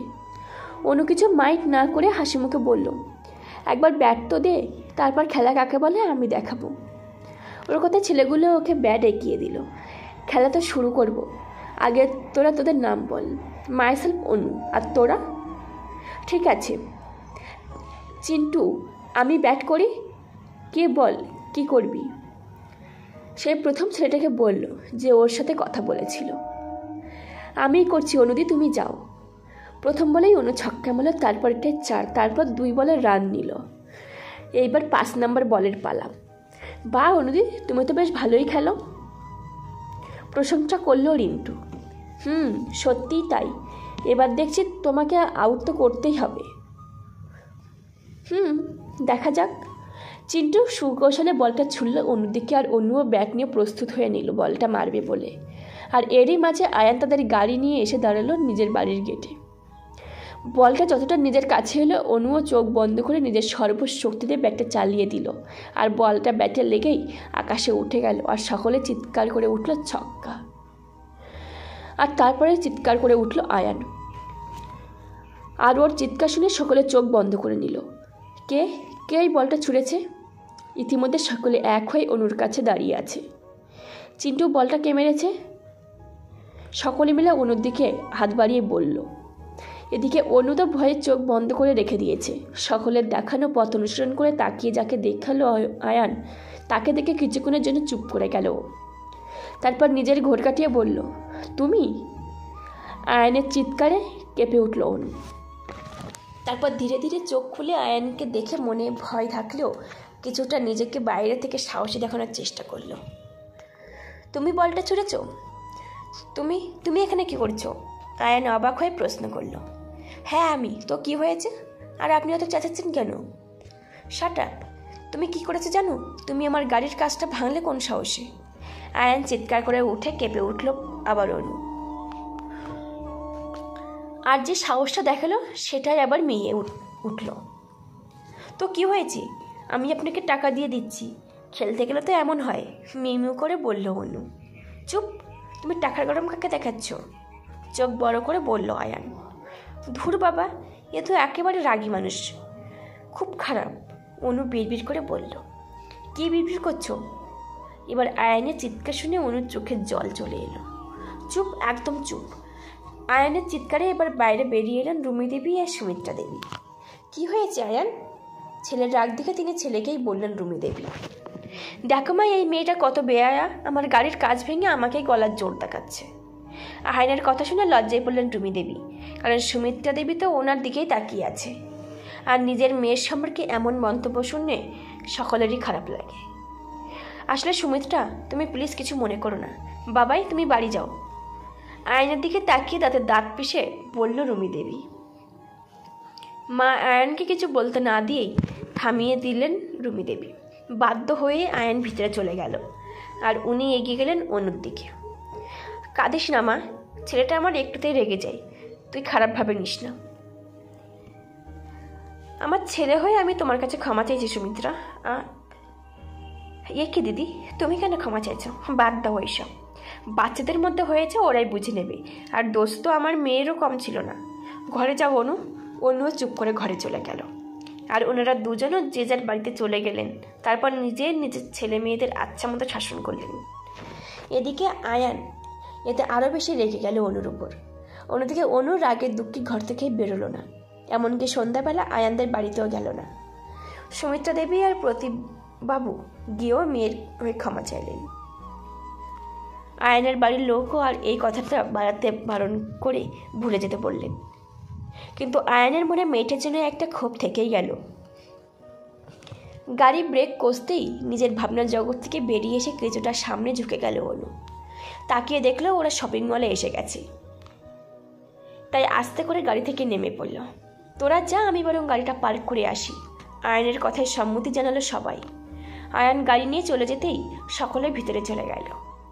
অনেকক্ষণ ধরে তনু অনুর মেহেন্দির জন্য লেহেঙ্গা চুজ করছে, কিন্তু একটাও অনুর মনে ধরছে না। তাই সবাই মিলে ওর জন্য লেহেঙ্গা দেখতে লাগলো। এইসব থেকে দূরে আয়ান একটা চেয়ারে বসে মেয়েটাকে দেখে যাচ্ছে। মেয়েটা আগে থেকে শান্ত হয়ে গেছিল অনেক দিন ধরেই, কিন্তু বিয়ের কথা হওয়ার পর মেয়েটার চোখ মুখ যেন বসে গেছে। মেয়েটার দিকে তাকাতেই আয়নের খারাপ লাগছে। চোখগুলো এতটা ফুলে আছে যে দেখেই বোঝা যাচ্ছে যে সারা রাত ওই চোখ কেঁদেছে। হঠাৎ আয়নের নজর পড়লো একটা মেরুন কালার লেহেঙ্গার দিকে। আয়ান ওটার দিকে তাকিয়ে থাকতে থাকতে দেখতে পেল অনু ওটা পরে আছে আর ওর দিকে তাকিয়ে হাসতে খিলখিলি। কি সুন্দর দেখতে লাগছে অনুকে ওটা পরে। আয়ান যেন সম্মোহিত হয়ে গেল। ওর ফোনটা বেজে উঠতেই আয়ান সম্বিত ফিরে পেল। তারপর তাকিয়ে দেখলো কোথায় অনু, ওটা তো একটা ড্যামি পরে আছে। বেশি কিছু না ভেবে আয়ান ফোনটা রিসিভ করে উঠে চলে গেল। আরও 1 ঘন্টা পর সকলে কেনাকাটি করে বাড়ি ফিরল। বাড়ি ফিরতে সুমিত্রা দেবী জানালেন আজ দুপুরে আয়নের মা অনুকে আইবুড়ো ভাত খাওয়াবে, আর তার সাথে বিক্রম আর তনুরও নিমন্ত্রণ আছে। অনুর কষ্ট হলেও কিছু বলতে পারল না। যেই বাড়িতে ও বউ হয়ে যাওয়ার স্বপ্ন দেখেছিল, আর সেই বাড়িতেই ওকে শেষবারের মতো আইবুড়ো ভাত খেতে হবে। অন্যদিকে আয়ানেতে ভীষণ বিরক্ত। এইসব শুনে ওর দম বন্ধ হয়ে আসতে চাইছে, কিন্তু উপায় নেই। আজকেই হয়তো মেয়েটা শেষবারের মতো ওদের বাড়িতে আসবে। কথাটা ভেবেও আবার নিজের ভাবনার পরিবর্তন ঘটালো আয়ান। স্নান সেরে আয়ান বিছানায় গা এলিয়ে দিল আর পুরনো কথা মনে করতে লাগলো। সেদিনের পর কেটে গেছে 1 সপ্তাহ। আয়ানের সাথে আর দেখা হয়নি অনুর। ইতিমধ্যে আয়ান জেনে গেছে ওই বাড়িতে শুধু 3 জনই থাকে। কিন্তু তাহলে রোজ ওই গান কে গায়? এটাই আয়ানের কাছে প্রশ্ন। আয়ান কিছুতেই মানতে চাইছে না যে অনু অত ভালো গান করতে পারে। না না, ওই মেয়ে আর গান কোনো মতেই না। গান শান্ত মানুষ গায়, আর ও তো উড়নচণ্ডী, একটুও ধীরস্থির নয়। তাহলে কি কাকিমা? না না, কাকিমা ওইসব গান গাইবে? আমার মনে হয় হোম থিয়েটারে চলে। এইসব ভেবেই নিজের মনকে শান্ত করছে আয়ান। আজকে আয়ান বিকেলে বাসে করে বাড়ি ফিরছিল। হঠাৎ আজকে ওর বাইকটা খারাপ হয়ে গেছে, তাই সার্ভিসে দিয়েছে। বিকেলের ভিড় বাস থেকে টেনে নিজের শরীরটাকে বার করে একটা বড় করে শ্বাস নিল। আর হয়তো একটু বেশি ভিড় ছিল বাসে। আয়ানের এটাই মনে হলো। বেশি কিছু না ভেবে আয়ান সামনের দিকে এগোতে লাগলো। কিন্তু 2 পা এগোতে হঠাৎ পিছন থেকে কেউ হুড়মুড় করে আয়ানের গায়ের উপর এসে পড়ল। আর কিছুটা হলে আয়ান মুখ থুবড়ে পড়ত। সরি, আমি আসলে দেখতে পাইনি, তাড়াহুড়ো করে বলে গেল অনু। আচ্ছা ঠিক আছে। আয়ান এটা বলে সামনে তাকাতেই অনুকে দেখে আবার মাথা গরম করে ফেলল। তারপর চিৎকার করে বলল, আবার তুমি? তোমার মতো মেয়েদের ধান্দা আমি বুঝি না ভেবেছ? ভালো ছেলে দেখলে অমনি তাকে রূপের জালে ফাঁসাতে চাইছ। ব্যাস, চিৎকার করে উঠল অনু। আর সহ্য করতে পারল না আয়ানের কথা, তাই চিৎকার করে উঠল। অনুরের চিৎকারে আয়ান হকচকিয়ে গেল আর চুপ করে গেল। অনেক বলে ফেলেছেন মিষ্টান্ন আয়ান দত্ত, এবার থামুন। আমি আজ পর্যন্ত আমাকে অনেক কিছু বলেছেন, আমি কিছু বলিনি, কিন্তু এবার আর কিছু না বলে থাকতে পারছি না। আপনি আমাকে সেই ক্যারেক্টারে ফেলেছেন আমি যেটা নই। আমি নিজে জানি না কেন আপনি বারবার আপনার সামনে চলে আসি। আমি কাল পর্যন্ত আপনাকে ভালো ভেবেছিলাম, কিন্তু আজ বুঝতে পারছি আপনার মানসিকতা অনেক খারাপ। আমি চাই না আপনার মুখোমুখি হতে, কিন্তু দুর্ভাগ্যবশত আমরা একবারে থাকি, তাই আমাদের মুখোমুখি হতেই হবে। আর শুনুন, আপনি এই অনুশ্রীকে বাকি মেয়েদের সাথে ফেলছেন, সেই মেয়েদের মতো আমি নই, সেটা মাথায় রাখবেন। এতগুলো কথা বলে অনু ছুটতে ছুটতে নিজের বাড়ির দিকে চলে গেল। আর তৎক্ষণাৎ সেখানে কোথা থেকে রুচিকা এসে গেল আর আয়নের সামনে দাঁড়িয়ে পড়ল। তোর অনুদিকে এতটা খারাপ কথা বলা ঠিক হয়নি রে দাদা। অনুদিকে আমি তাড়া করেছিলাম, তাই তো অনুদি দৌড়াচ্ছিল আর তোকে ভুল করে ধাক্কা দিয়েছে। তোরা তো রেগে যাওয়া ঠিক হয়নি, অনেক বড় ভুল করলি। কিছুক্ষণ নিশ্চুপই তাকিয়ে রইল আয়ান, তারপর আস্তে আস্তে বাড়ির পথে পা বাড়ালো। তারপর থেকে অনু আয়নের থেকে দূরে দূরেই থাকতো। আয়ান বুঝতে পেরেছিল নিজের ভুলটা, কিন্তু ক্ষমা চাওয়ার সুযোগ পায়নি। অনেক চেষ্টা করেছে অনুর সাথে দেখা করে ওকে সরি বলার, কিন্তু মেয়েটা ওকে দেখলেই দূরে সরে যায়। বাড়ি আসলেও ওর সাথে কথা বলে না। আয়নের বাড়ির সাথে অনুর সম্পর্ক ভালো হয়ে উঠলেও মেয়েটা আয়নের থেকে একদম দূরে থাকে। এর মধ্যে চলে এলো অনুর জন্মদিন, আর আয়ানদের সবাইকে আমন্ত্রণ জানালেন প্রদীপবাবু। এই দাদা, অতক্ষণ লাগে তোর রেডি হতে? তাড়াতাড়ি আয়, দেরি হয়ে যাচ্ছে তো। রুচিকা নিচে থেকে তাড়া দিয়ে পড়ল। আয়ান নিজের জামার হাতা ফোল্ড করতে করতে নিচে নেমে এসে রুচিকার মাথায় চাটি মেরে বলল, অত চাচাচ্ছিস কেন? আর দেরি কোথায় হলো? এখন সবাই 7টা বাজে, পাশের বাড়িতে জন্মদিন, ওখানে আবার এত তাড়াতাড়ি কে যায়? আমি যাই, তোর কি? বলে রুচিকা দৌড় দিল। আর আস্তে আস্তে আয়ান, অমরেশবাবু আর রুমিদেবুও গেলেন একে একে। কলিং বেল বাজিয়ে বাইরে দাঁড়িয়ে আছে 4 জন। আয়ান নিজেই উৎসুক হয়ে আছে মেয়েটাকে দেখার জন্য, কিন্তু কেন সেটা জানা নেই ওর। হয়তো অপরাধবোধ থেকে। দরজা খুলে দিলেন প্রদীপবাবু। তারপর ওদের দেখেই আনন্দিত হলেন আর এগিয়ে এলেন ওদের আপ্যায়ন করার জন্য। আরে অমরেশবাবু, আসুন আসুন। বৌদি, আপনিও আসুন। আয়নার রুচিমা, তোমরাও আসো। আরে প্রদীপদা, আপনাকে এত ব্যস্ত হতে হবে না, ভিতরে এসে পড়লেন রুমি দেবী। কাকু, অনুদি কোথায়? রুচিকার কথায় প্রদীপবাবু জানালেন ওরা ওপরে আছে। তাই রুচিও ওপরে চলে গেল, আর আয়ান নিজের বাবা মার সাথে বসল সোফায়। আমি বরং যাই সুমিত্রার কাছে, বলে রান্নাঘরের দিকে চলে গেলেন রুমি দেবী। আর আয়ান ওর বাবা আর অনুর বাবা ও মেশোর সাথে বসে রইল। তারা নিজেদের মতো গল্প করে যাচ্ছে, তাই আয়ান আর কী করবে, ফোনটা অন করে একটু ঘাঁটতে লাগলো। অন্যদিকে রুচি অনুর ঘরের কাছে এসে কিছু বলতে যাবে, তখনই ঘর থেকে একটা মেয়ে হাতে গিটার নিয়ে দৌড়ে ঘর থেকে বেরিয়ে এলো। তারপর ছুটতে ছুটতে নিচে চলে গেল, আর তার পিছন পিছন অনুও ছুটল। রুচি কিছু বলবে তার আগেই ওরা হাওয়ার বেগে চলে গেল, আর রুচি বোকার মতো দাঁড়িয়ে রইল। এই তনু, দাঁড়া বলছি, ওটা আমাকে দিয়ে দাদা ভাই, ওটা আমাকে দিয়েছে। এই তনু, দিয়ে বলছি। অনু তনুর পিছনে দৌড়াতে দৌড়াতে নিচে চলে এলো। না না, আমি একবার বাজাই না প্লিজ অনু, ছুটতে ছুটতে বলল। একদম না, তুই কি বাজাতে জানিস নাকি? দিয়ে আমায়। দুজনে মিলে গিটারটা নিয়ে টানাটানি করতে লাগলো। ওরা ভুলেই গেছে যে ওদের দেখছে অনেকগুলো চোখ। তোরা থাম, একটা গিটার নিয়ে তোরা কি করেছিস? তনু, দিয়ে দে ওটা অনুকে। ওটা অনুর। বিক্রম চেঁচিয়ে উঠল। ও চিৎকার শুনে চুপ করলো দুজনে। তনু গাল ফুলিয়ে তাকিয়ে রইল বিক্রমের দিকে। এই দাদা ভাই, তুই আমার বোনকে বকছিস কেন? ওটা আমার তো, ওটা আমি ওকে দিচ্ছি। এই নে তনু, তুই বাজা, বলে অনু ওর দিকে গিটারটা বাড়িয়ে দিল। না, আমার চাই না, গাল ফুলিয়ে তনু বলে উঠল। আরে আমার সোনা বোন, রাগ করে না, এনে ধর ধর, বলে ওর হাতে জোর করে ধরিয়ে দিল, আর তনুর গাল দুটো টিপে দিল। ওরে শিয়ানা, আমি তোর জন্যই বললাম, আর তুই আমাকে বলছিস? বিক্রম চাটি মারল অনুর মাথায়, আর অনু মাথায় হাত বুলিয়ে গাল ফুলিয়ে তাকালো বিক্রমের দিকে আর বলল, ও মাসি, দেখো না, তোমার ছেলে মারছে আমাকে। এই বিক্রম, তেড়ে গেল অনুর দিকে। এই দাদা ভাই, আমার বোনকে একদম মারবি না তো? তোর কি বুদ্ধি হয়নি একটু? আজ মেয়েটার জন্মদিন আর তুই ওকে মারছিস? ওরে শয়তানের হাড্ডি, দুজন এক হয়ে আমাকে জ্বালাচ্ছিস, দাঁড়া, তোদের হচ্ছে। কথাটা বলে বিক্রম কিছু করবে তার আগেই অনু আর তনু চিৎকার করে উঠল। মা দেখো, তোমার ছেলে আমাদের মারছে। মাসি দেখো না, তোমার ছেলে জ্বালাচ্ছে। এই বিক্রম, কেন মেয়ে দুটোকে আজকের দিনেও বিরক্ত করছিস? খাবারগুলো একে একে হাতে করে নিয়ে আসতে আসতে বললেন বিক্রমের মা। অমনি না, এখন সব দোষ আমার, ধুর, আমার আর কেউ রইল না, দুঃখী দুঃখী ফেস করে বলল বিক্রম। এই পাজি দুটো দাদাভাইকে কেন জ্বালাচ্ছিস? আমার সোনা ছেলেটা তোদের জন্য তো বকা খাচ্ছে। মা, মাসি, অনু আর তনু বলে উঠল। একদম ঠিক করেছো মাসি, তুমি আমার বেস্ট মাসি বলে বিক্রম নিজের মাসিকে জড়িয়ে ধরল আর অন্যতনু গাল ফুলালো। আরে শোনাই, রাগ করিস না বোন আমার। এ শোনা, দেখ তুই রাগ করবি না তোর নিষ্পাপ বেড়াটার উপর। ঠোঁট উল্টে দুই বোনের কাছে গিয়ে বলল বিক্রম। তুই আর নিষ্পাপ? চোখ ছোট ছোট করে বিক্রমের দিকে তাকিয়ে দুজনেই একসাথে বলে উঠল। তা নয় তো কি, ভাব দেখিয়ে বলল বিক্রম। ঠিক আছে, আমি নিষ্পাপ নই, আমি পাপী, আর তোরা হলি দুধের শিশু, মুখ পিচকে বলল বিক্রম।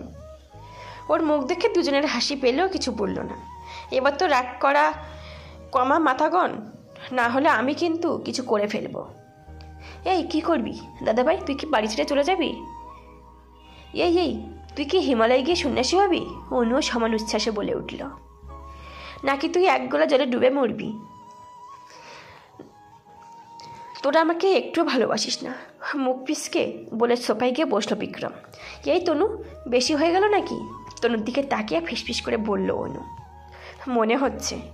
বলে আমার দাদাভাই, সোনা দাদাভাই রাগ করে না, আমার সোনাটা আমার মনাটা। অনুকে দাদাকে আদর করতে করতে বলল। আমাদের নিষ্পাপ দাদাভাই রাগ করে না। অনুকে পিছন থেকে ওর কাঁধে ঝুলে পড়ে বলল। এ দাদাভাই, তুই আমাদের কিউট পানা মুখ দেখেও রাগ করে থাকবি? চোখ ছোট করে ইনোসেন্ট ফেস করে বলল দুজন। মা, ওদের বলে দাও ওরা যদি আমার সামনে কান ধরে উঠবাস করে তাহলে আমি আমার রাগ ভুলতে পারি। হ্যাঁ, এই অনু তাড়াতাড়ি কর, তুই তো দাদাকে বেশি রাগিয়েছিস, তাড়াতাড়ি কর, আমি তো বার্থডে গার্ল, তাই আমার ছাড়। অনু হাসতে হাসতে বিক্রমের পাশে বসলো। মা বলে দাও কেউ ছাড় পাবে না।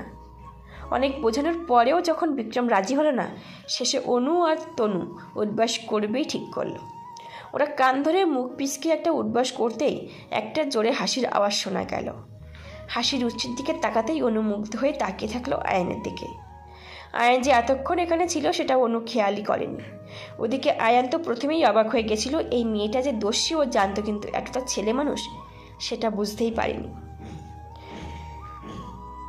অনেক কষ্টে নিজের হাসি চেপে রাখলেও অনুকে উঠবাস করতে দেখে আর হাসি চাপতে পারল না।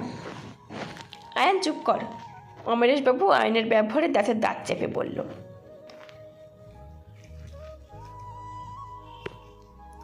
ছোটদের খাওয়া হয়ে গেছে, এখন রুমি দেবী আর অমরেশবাবু বাকি আছেন, তাই আয়ানরা বসে আছে। কিছুক্ষণের মধ্যেই আয়ান আর বিক্রমের ভাব হয়েছে ভালো, রুচিও বাকিদের সাথে মিশে গেছে। 5 জন মিলে বসে অনুদের ছাদে চলেছে গল্পের আসর।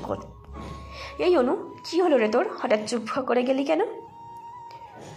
আর একটা আমাকে বিশ্বাস করতে হবে, আমার রেডিও চোখে কথা বলা বন্ধ করে দিয়েছে, মানে অনেক বড় কিছু হয়েছে। কিছু না দাদা ভাই, তোরা বস, আমি নিচে যাচ্ছি, আমার ভালো লাগছে না। অনু উঠেই চলে গেল। সকলে পিছনে ডাকলেও শুনল না। অন্যদিকে আয়ান বুঝতে পারে মেয়েটা ওর জন্যই চুপ করে আছে। মিনিট 2 পর আয়ান বলল, তোমরা বসে গল্প করো, আমি বরং নিচে দেখে আসি বাকিদের কত দূর হলো। এর আবার কি হলো? বিক্রম বেশ অবাক হয়ে বলল কথাটা। অনু নিজের ঘরে এসে চুপটি করে বসে পড়ল। ওর খালি সেদিকে আয়ানের বলা কথাগুলো মাথায় ঘুরছে। আমি কি এতটাই খারাপ? আমাকে কি করে এত কিছু বলতে পারলেন মিস্টার দত্ত? আমি খুব খারাপ। কথাগুলো বলতে বলতে কেঁদে ফেলল মেয়েটা। আয়ান নিচে আসছিল অনুকে সরি বলবে বলেই, কিন্তু অনেক কোথাও দেখতে পাচ্ছিল না। ওর ঘর যে কোনটা সেটাও বুঝতে পারছিল না। হঠাৎ একটা ঘরের সামনে যেতে গিয়ে কান্নার আওয়াজ পেয়ে থমকে দাঁড়ালো আয়ান। আস্তে আস্তে দরজাটা খুলে এসে দাঁড়ালো অনুর পিছনে। আই এম সরি অনুশ্রী, আমার ওই দিন তোমাকে ওইরকমভাবে বলা ঠিক হয়নি। আকস্মিক আয়ানের আওয়াজ শুনে তড়াক করে লাফিয়ে উঠল অনু। পিছন ফিরে তাকাতেই সব ভুলে গেল। আয়ান যে ওর ঘরে আসতে পারে এটাও আশা করেনি। তুমি কাঁদছো কেন অনুশ্রী? প্লিজ আজকের দিনে কেঁদো না, ব্যাকুলে হয়ে বলল আয়ান। Get out. অনুর ধীমো স্বরে কথা বলাটা শুনে আয়ান অবাক হয়ে তাকালো। কি হলো? বেরিয়ে যান আমার ঘর থেকে। আর আপনি ভাবলেন কি করে যে আমি আপনার জন্য কাঁদছি? অনুকে এইভাবে চিৎকার করতে দেখে আয়ানের মুখটা চেপে ধরল, তারপরে ওকে দেওয়ালে চেপে ধরল। সরি বলছি বলে খুব গলা তুলছো তাই না? শোনো, সেদিনের ভুলটা আমার ছিল, তাই আমি তোমার কাছে ক্ষমা চাইছি। প্লিজ মন খারাপ করে থেকো না, আর আমার উপর রেগে থেকো না। আর আজকে যে তুমি আমার জন্য কাঁদছো এটা তুমিও জানো আর আমিও জানি। সরি ওয়ান্স এগেইন, আর হ্যাপি বার্থডে মাই গার্ল। এই দিনটা তোমার জীবনে বারবার ফিরে আসুক। এই নাও তোমার গিফট বলে একটা বক্স ওর হাতে ধরিয়ে দিল। অনু শুধু দেখে যাচ্ছে, কিছু বলার শক্তি নেই। তারপর অনুর দিকে তাকিয়ে একটা মুচকি হাসি দিয়ে আয়ান অনুর আরও কাছে সরে এলো। আয়ানের গরম নিঃশ্বাস অনুর মুখে। অনুর শ্বাস ভারী হয়ে এলো। অনুর চোখ বন্ধ করে নিল। আয়ান আস্তে করে নিজের মুখটা অনুর কাছে নিয়ে গিয়ে ফিসফিস করে বলল, তোমাকে আজ অনেক সুন্দর লাগছে দস্যু রানী। আয়ানের এই কথাই কেঁপে উঠল অনু। অনেকক্ষণ কিছু না বুঝতে পেরে চোখটা আস্তে আস্তে খুলল অনু। ঘরে নিজেকে একা আবিষ্কার করলো। চারিদিকে একবার তাকিয়ে অনু দেখে নিল আয়ান আছে কি না। তারপর ওকে দেখতে না পেয়ে হাঁপ ছেড়ে বাঁচল। অনু আর নিচে গেল না, বিছানায় ঝাঁপ মারল। কিছুক্ষণ পর হঠাৎ ওর নজর পড়ল আয়ানের দেওয়া গিফটটার উপর। তৎক্ষণাৎ উঠে ও গিফটটা খুলতে যাবে, অমনি তনুর আওয়াজ শোনা গেল। তাই অনু গিফটটা সযত্নে তুলে রেখে দিল। তারপর বিছানায় গা এলিয়ে দিয়ে চোখ বুঝল। আয়ান ওর কাছে ক্ষমা চেয়েছে, এটার জন্য ওর মন থেকে অনেকটা বোঝা নেমে গেছে। তাই আজও শান্তিতে ঘুমাবে। কিন্তু মুশকিল হলো, চোখ বুঝতেই আয়ানের এত কাছাকাছি আসার মুহূর্তগুলো মনে পড়তে লাগলো। এই দাদা ভাই, শুনতে পাচ্ছিস? রুচিকা ডেকে উঠল ওর দাদা ভাইকে, মানে আয়ানকে। হ্যাঁ, কি হয়েছে বল, চেঁচাচ্ছিস কেন? আয়ান নিজের ভাবনার জগৎ থেকে বেরিয়ে এসে দেখলো রুচিকার দরজা ধাক্কাচ্ছে। তাই বিরক্তি নিয়ে দরজা খুলে বলল, তোর কি হয়েছে বলতো? তুই খালি দরজা দিচ্ছিস কেন? আর কোন জগতে হারিয়ে যাচ্ছিস? শরীর ঠিক আছে তো? হ্যাঁ, সব ঠিক আছে। ফালতু না বকা, যেটা বলতে এসেছিস বল না। মা খেতে ডাকতে বলল, অনুদিরা এক্ষুনি এসে যাবে। তো তোর অনুদির আইবুড়ো ভাত তাকে খাওয়াবে, আমাকে কেন রাখছে? ডাকছে কেন মানে? কটা বাজে জানিস? তুই খাবি না? না, খাবো না, খেতে ভালো লাগছে না। আমি অত জানি না, চুপচাপ খেতে আই বলেই ছুট দিল রুচিকা। আয়ান বিরক্ত হলো বোনের এই আচরণে। আয়নের মাঝে মাঝে ভাবতে অবাক লাগে যে বিক্রম, তনু, রুচি এরা তো ওর আর শ্রীর রিলেশনের কথা জানতো। এমনকি সব যখন শেষ হলো তখনও ওরা বোঝাতে এলো। তাহলে এখন ওরা এতটা বদলে গেল কি করে? কিছু উপায় নেই, তাই আয়ান নিচে চলে এলো খাবার জন্য। টেবিলে এত গরম খাবার সাজানো দেখে অবাক হয়ে গেল আয়ান। আরও বেশি অবাক হলো যখন দেখল এখানে ওর সব রকমের পছন্দের খাবার আছে। টেবিলে বাকিদের বসে থাকতে দেখে আয়ানও বসে পড়ল। অনুদি আর তনুদি কখন আসবে মা? আমি ডেকে আনবো? কাউকে ডাকতে হবে না, আমরা এসে গেছি। তনুর কথাই সকলে ওদিকে তাকালো। আর অমনি আয়নের সময় যেন থমকে গেল।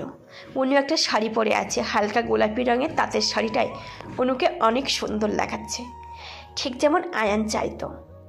কি হলো আয়ানদা, কোথায় হারিয়ে গেলে? অনুর ডাকে ঘোর ভাঙল আয়ানের। ও তাকিয়ে দেখলো অনুবাদে বাকি সকলেই ওর দিকে তাকিয়ে আছে। কোথায় হারিয়ে যাব? এখানেই আছি। মা, তাড়াতাড়ি খেতে দাও। ওর কাছে যেন সকলেই মুখ টিপে হাসলো, অনুও হাসলো। মনে মনে ছেলেটা এখনও ওকে শাড়িতে দেখলে নিজেকে লাগাম ছেঁড়া হয়ে যায় আগের মতো। হ্যাঁ বাবা, খেতে দাও তো। খেতে তো দেবো, তার আগে সকলে মিলে গিয়ে ঠাকুর ঘরে প্রণাম করে আসো, যাও। কেন কেন? রুচিকার কথায় বিরক্ত হলো যেন বিক্রম, আর বলে উঠল, কেন কাকিমা? বলছে তুমি চুপ করে যেতে পারছো না, আবার এত প্রশ্ন করছো কেন? দাদা ভাই, কি হচ্ছে? চুপ কর, চলো রুচি, আমরা যাই। বলে রুচি একটা হাত আর অনুর একটা হাত ধরে এগিয়ে গেল তনু। কি হলো, তোরাও যা। রুমি দেবীর কথায় আয়ান বলল, আমরা একে কি করব? যার বিয়ে সে তো গেল। না, তোরাও যা। জোর করে দুজনকে পাঠিয়ে দিলেন রুমি দেবী। আয়ানও বাধ্য হয়ে মায়ের কথা শুনল। আয়ান ঠাকুর ঘরে যেতেই দেখলো ওখানে শুধু অনু দাঁড়িয়ে আছে, আর কেউ নেই। ওদিকে বিক্রম যে মাঝরাস্তা থেকে কোথায় কেটে পড়েছে আয়ান জানে না। আয়ানকে দেখে অনু নিজের চোখের জল আড়াল করলো, কিন্তু তা ঠিক আয়ানের নজরে পড়ল। অনু আয়ানকে দেখে একটু তাড়াতাড়ি বেরিয়ে যেতে চাইছিল, আর হলো বিপত্তি। শাড়ির সাথে জড়িয়ে উল্টে পড়তে যাচ্ছিল, অমনি আয়ান সামলে নিল। আয়ানের হাতের স্পর্শ নিজের কোমরে পেতেই অনু তড়িতে তাকালো আয়নের দিকে। রুচি, রুচি, কোথায় গেলি? চিৎকার করে ডাকলো আয়ান। আর ওর এই চিৎকারে ভরকে গেল অনু। ছেলেটা হঠাৎ চেঁচাচ্ছে কেন? হ্যাঁ হ্যাঁ দাদা ভাই বল। দৌড়ে এসে হাজির হলো রুচি। কোথায় চলে গেছিলিস? এই তো, তনুদি বলল ওয়াশরুমে যাবে, ওই জন্য নিয়ে গেলাম। কেন, কি হয়েছে? নিজেকে কিছুটা ধাতস্থ করে বলল। কি হয়েছে? মেয়েটাকে যখন নিয়ে এসেছিস তখন সামনে রাখতে পারিস না? জানিস তো সে স্থির থাকে না, তার উপর আজকে আবার শাড়ি, এক্ষুনি তো পড়ে যেত, তার উপর আর বিয়ে হতো। আয়ান ওর কেয়ার করছে এটা দেখে যতটা না ভালো লেগেছিল তার চেয়ে বেশি বিয়ের কথাটা শুনে কষ্ট হলো অনুর। আহত দৃষ্টিতে সে আয়নের দিকে তাকালো। বাবা আয়, মায়ের ডাকে আয়ান সাড়া দিল। তারপর একবার প্রণাম করে চলে গেল। রুমি দেবী সবার জন্য নিচে আসন পেতেছেন, সবাইকে আসনে বসতে পড়তে বললেন। তারপর উনি আর অমরেশবাবু অনুকে আশীর্বাদ করলেন। রুমি দেবী অনুর পছন্দ মতো রান্নাগুলো অনুর সামনে সুন্দর করে সাজিয়ে দিলেন। অনেক রকম আয়োজন করা হয়েছে। আয়নের পছন্দ মতো রান্নাগুলো আয়নকে দিলেন। দুপুরে খেয়ে দিয়ে অনু বাড়ি চলে গেল। এখানে সকলে ওকে থাকতে বলেছিল, কিন্তু এখানে থাকাটা ওর কাছে কাটার মতো লাগতো, তাই ও বাড়ি চলে এলো।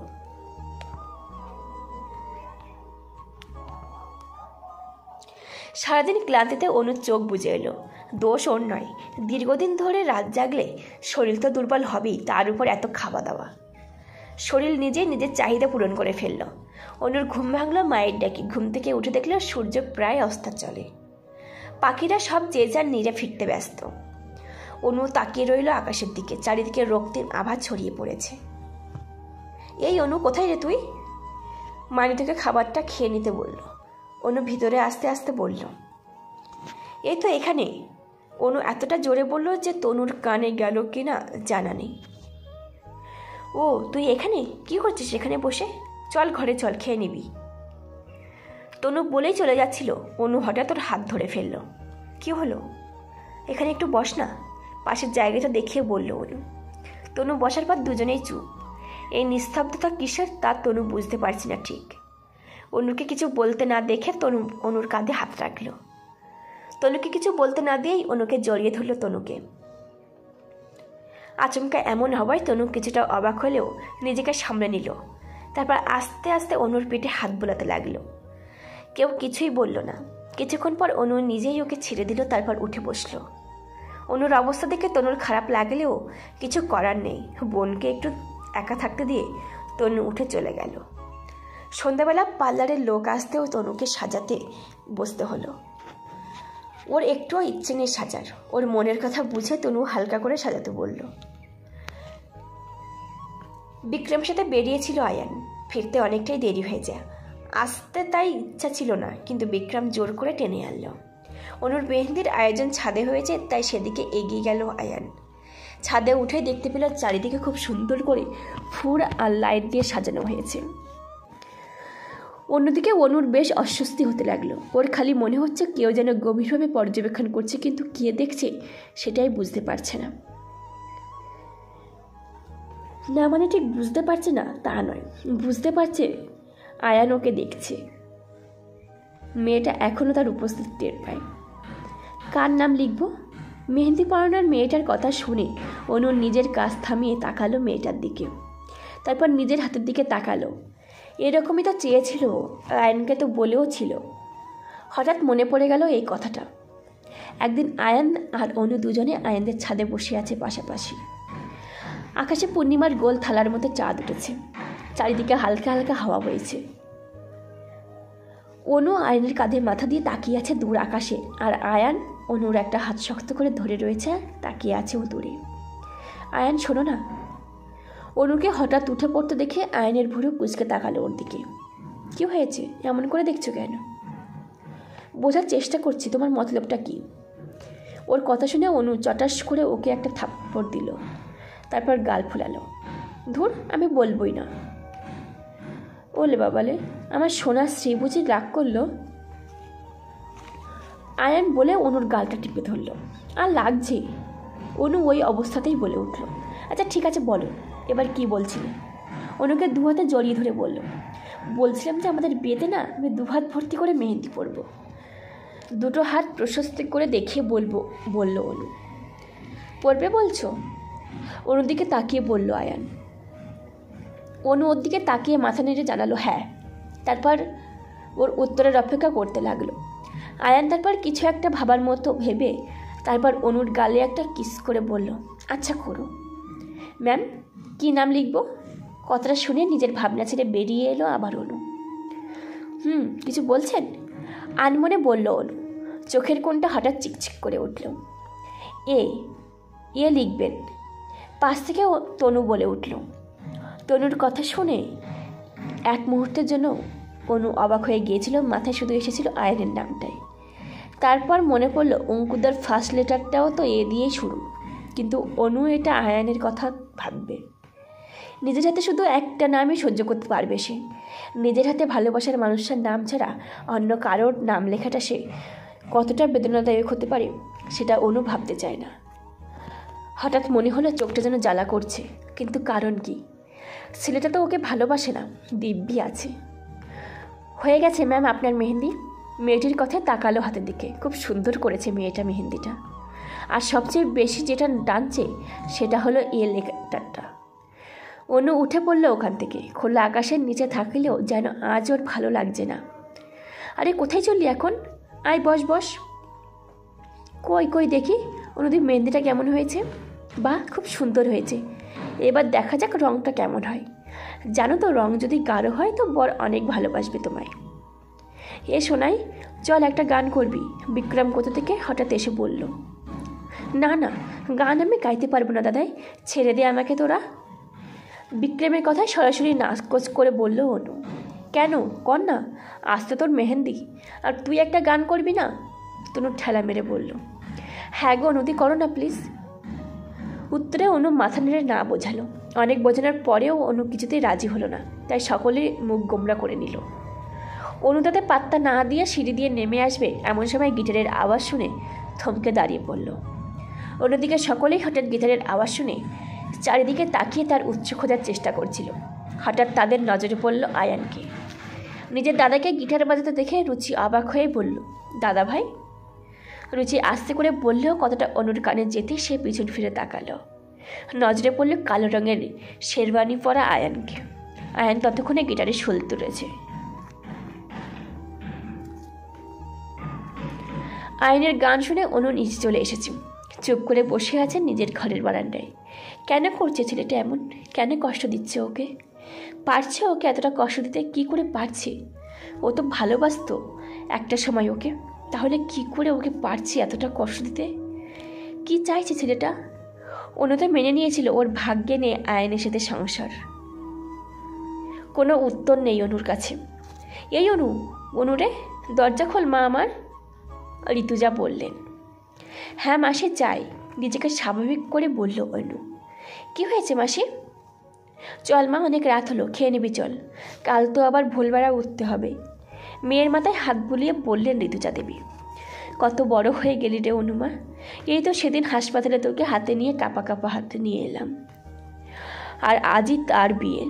ভাবতেই কেমন লাগছে। মাসি, আবেগী হয়ে বলল অনু। তারপর মাসির বুকে মুখ লুকালো। আচ্ছা চল চল, অনেক রাত হলো, খেয়ে নিবি, অনুকে কিছুটা আদর করে বললেন তিনি। মাসি, খাবো না কিছু, মাথাটা খুব যন্ত্রণা করছে, অনু মুখ কুচকে বলল। একটু খেয়ে নে মা আমার, আজকে তো শেষবারের মতো এ বাড়ির ভাত খাবি। আইবুড়ো বেলায় গালে হাত রেখে বললেন ঋতুজা দেবী। আর না করতে পারল না অনু। মাসির কথায় সম্মতি জানিয়ে নিচে চলে এলো। মা, ও মা, কোথায় গেলি? অনু চেয়ারে বসে বলল। রে বল মা। আমি খাবো কি করে? আমাকে তো খাইয়ে দিতে হবে, দুটো হাত দেখিয়ে গাল ফুলিয়ে বলল অনু। ও, আমিও তো ভুলে গেছি রে কাজের ছুটে। এখন কি হবে? আমি তো ওদিকে সকল গেস্টদের দেখছি, বিক্রমটাও যে কোথায় গেল। চারিদিকে তাকাতে তাকাতে বললেন সুমিত্রা দেবী। তাহলে ছাড়ো, আমি খাবো না, আমি বরং শুয়ে পড়ছি। অনু উঠে পড়ল। না একদম না, ওই তো আয়ান, এখানে একবার আসো তো। আয়ানকে উপর থেকে নামতে দেখে বললেন সুমিত্রা দেবী। আয়ান নিচেই আসছিল, হঠাৎ আওয়াজ শুনে ওদিকে এগিয়ে গেল। হ্যাঁ বলো কাকিমা। আর্চিকে অনুকে একবার দেখে নিয়ে বলল আয়ান। তুমি কি এখন কোনো কাজ করছো বাবা? না। কেন কাকিমা? তাহলে অনুকে একটু খাইয়ে দাও না বাবা। দেখো না, আমার তো ওদিকে কাজ আছে, আর মেয়েটা হাতে মেহেন্দি, আর বাকিরাও কোথায় কি জানি। মেয়েটা তাই আর খাবে না বলছে, কিন্তু না খেলে কি করে হবে? কাল তো আর সকাল থেকে কিছু খেতে পারবে না। তুমি যদি একটু খাইয়ে দাও তো। সুমিত্রা দেবীর কথা শেষ হওয়ার আগেই আয়ান বলল, আমি আমি কি করে? থাক মা, আমি খাবো না, না খেয়ে শুয়ে পড়ছি। আয়ানকে দোনমনে করতে দেখে বলল অনু, না চুপ করে বসো, আমি খাইয়ে দিচ্ছি কাকিমা, তুমি যাও। আয়ানের কথায় সম্মতি জানিয়ে সুমিত্রা দেবী চলে গেলেন। আয়ান একবার মাথা নেড়ে এসে বসল অনুর কাছে। এক গ্লাস নিয়ে তুলে ধরলো অনুর মুখের সামনে। অনুর দিকে তাকিয়ে দেখলো সেটা ছলছল চোখে তার দিকেই তাকিয়ে আছে। তাড়াতাড়ি খাও, আমার কাজ আছে। আয়ানের কথায় আস্তে আস্তে খেতে লাগলো অনু।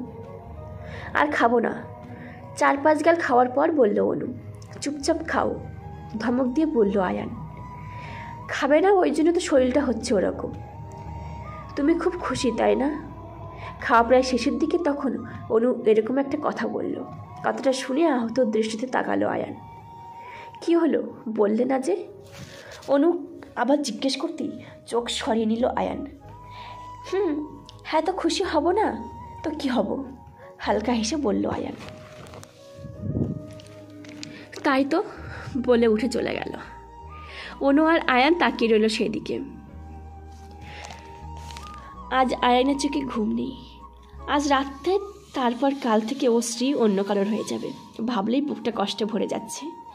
হাতের মাঝে থাকা সিগারেট একবার টান দিল আয়ান, তারপর ধোঁয়া উড়িয়ে দিল আকাশে। আজকে সেই প্রথম থেকে মনে পড়ছে সব কিছু। আয়ান জানে আজ আর ঘুম আসবে না। আজকে সেই প্রথম দিন থেকে ঘটনাগুলো মনে পড়তে থাকলো। মায়ের কথায় আয়নের নজর পড়ল অনুকে। মেয়েটা একপাশে দাঁড়িয়ে আছে, ওর ওড়নাটা পাকাচ্ছে এক আঙুল দিয়ে। পরনে একটা গোলাপি রঙের টপ আর সাদা লং স্কার্ট, গলায় একটা প্রিন্ট করা ওড়না। চুলটা খোলা, দুদিকে একটু একটু রাখা, বাকিটা পিছনে। চোখে হালকা লাইনার আর ঠোঁটে হালকা লিপস্টিক। বেশ, এতেই অনেক কিউট লাগছে তাই না? কই, আয়ান তো অনেক মেয়ে দেখেছে অনুর মতো বিনা মেকআপে সুন্দর, তো কাউকে লাগেনি নাকি লেগেছে আয়ান খেয়াল করেনি। চোখ সরিয়ে নিল মেয়েটার থেকে, না হলে লোকে হ্যাবলা ভাবত তাই না? তারপর তাকালো মায়ের দিকে। ঠিক আছে চলো, আমার কাজ আছে। আয়ানের কথাই মেয়েটা কলের পুতুলের মতো মাথা নাড়ল। দুজনে হাঁটছে চুপচাপ। মেয়েটা 2 কদম হাঁটছে আর আয়ানের পিছনে। আয়ান আজ যেন একটু বেশি পর্যবেক্ষণ করছে মেয়েটাকে। কোমরে ভাঁজ পড়ছে, এক পা সামনে রাখলেই দুজনের মাঝে এক অদ্ভুত নিস্তব্ধতা। আয়ানই প্রথম কথা বলল, কেমন চলছে পড়াশোনা? হঠাৎ এমন প্রশ্নে থেমে গেল অনু। আয়ান এসে দাঁড়িয়েছে অনুর পাশে। একবার ছেলেটাকে দেখে নিয়ে অনু আবার হাঁটা দিল। তারপর বলল, ভালোই চলছে। ও, তারপর কি বলবে ভেবে পেল না আয়ান। মেয়েটা কি কথা বলতে চাইছে না ওর সাথে? কলেজে এক্সাম কবে থেকে? এই তো পুজো ছুটির পর হবে মনে হয়। ও, ভালো করে পড়ছো তো? কোনো অসুবিধা হলে বলো। এভাবেই দুজন পৌঁছালো পুজো মণ্ডপে। তারপর আয়ান চলে গেল ওর কাজে, আর অনুর চারিদিকে ঘুরে ঘুরে দেখতে লাগলো। আয়ান এসে উপস্থিত হলো অনুর কাছে। সে তখন ব্যস্ত সব কিছু দেখতে চোখে। আয়ান দেখলো অনুর চোখে আলাদাই একটা খুশির ঝলক। আয়ান কিছুক্ষণ তাকিয়ে থাকলো মেয়েটার দিকে। আয়ান একটু গলা খাকড়ালো নিজেদের দিকে দৃষ্টি আকর্ষণ করার জন্য। হঠাৎ আওয়াজে অনু চমকে উঠলো, পাশে তাকিয়ে দেখলো আয়ান দাঁড়িয়ে। ও একটু হয়তো বিচলিত হলো, যা আয়ানের নজর এড়ালো না। কিছু বলছেন? অনু বলল ধীমস্বরে। বলছি, এবার আমাদের ফিরতে হবে অনুশ্রী। তোমাকে বাড়িতে দিয়ে আমার একটু বেরোতে হবে পুজোর জিনিস আনতে। আয়ান কথাটা বলে তাকালো মেয়েটার দিকে। মেয়েটাও ওর দিকে আহত দৃষ্টিতে তাকিয়ে আছে।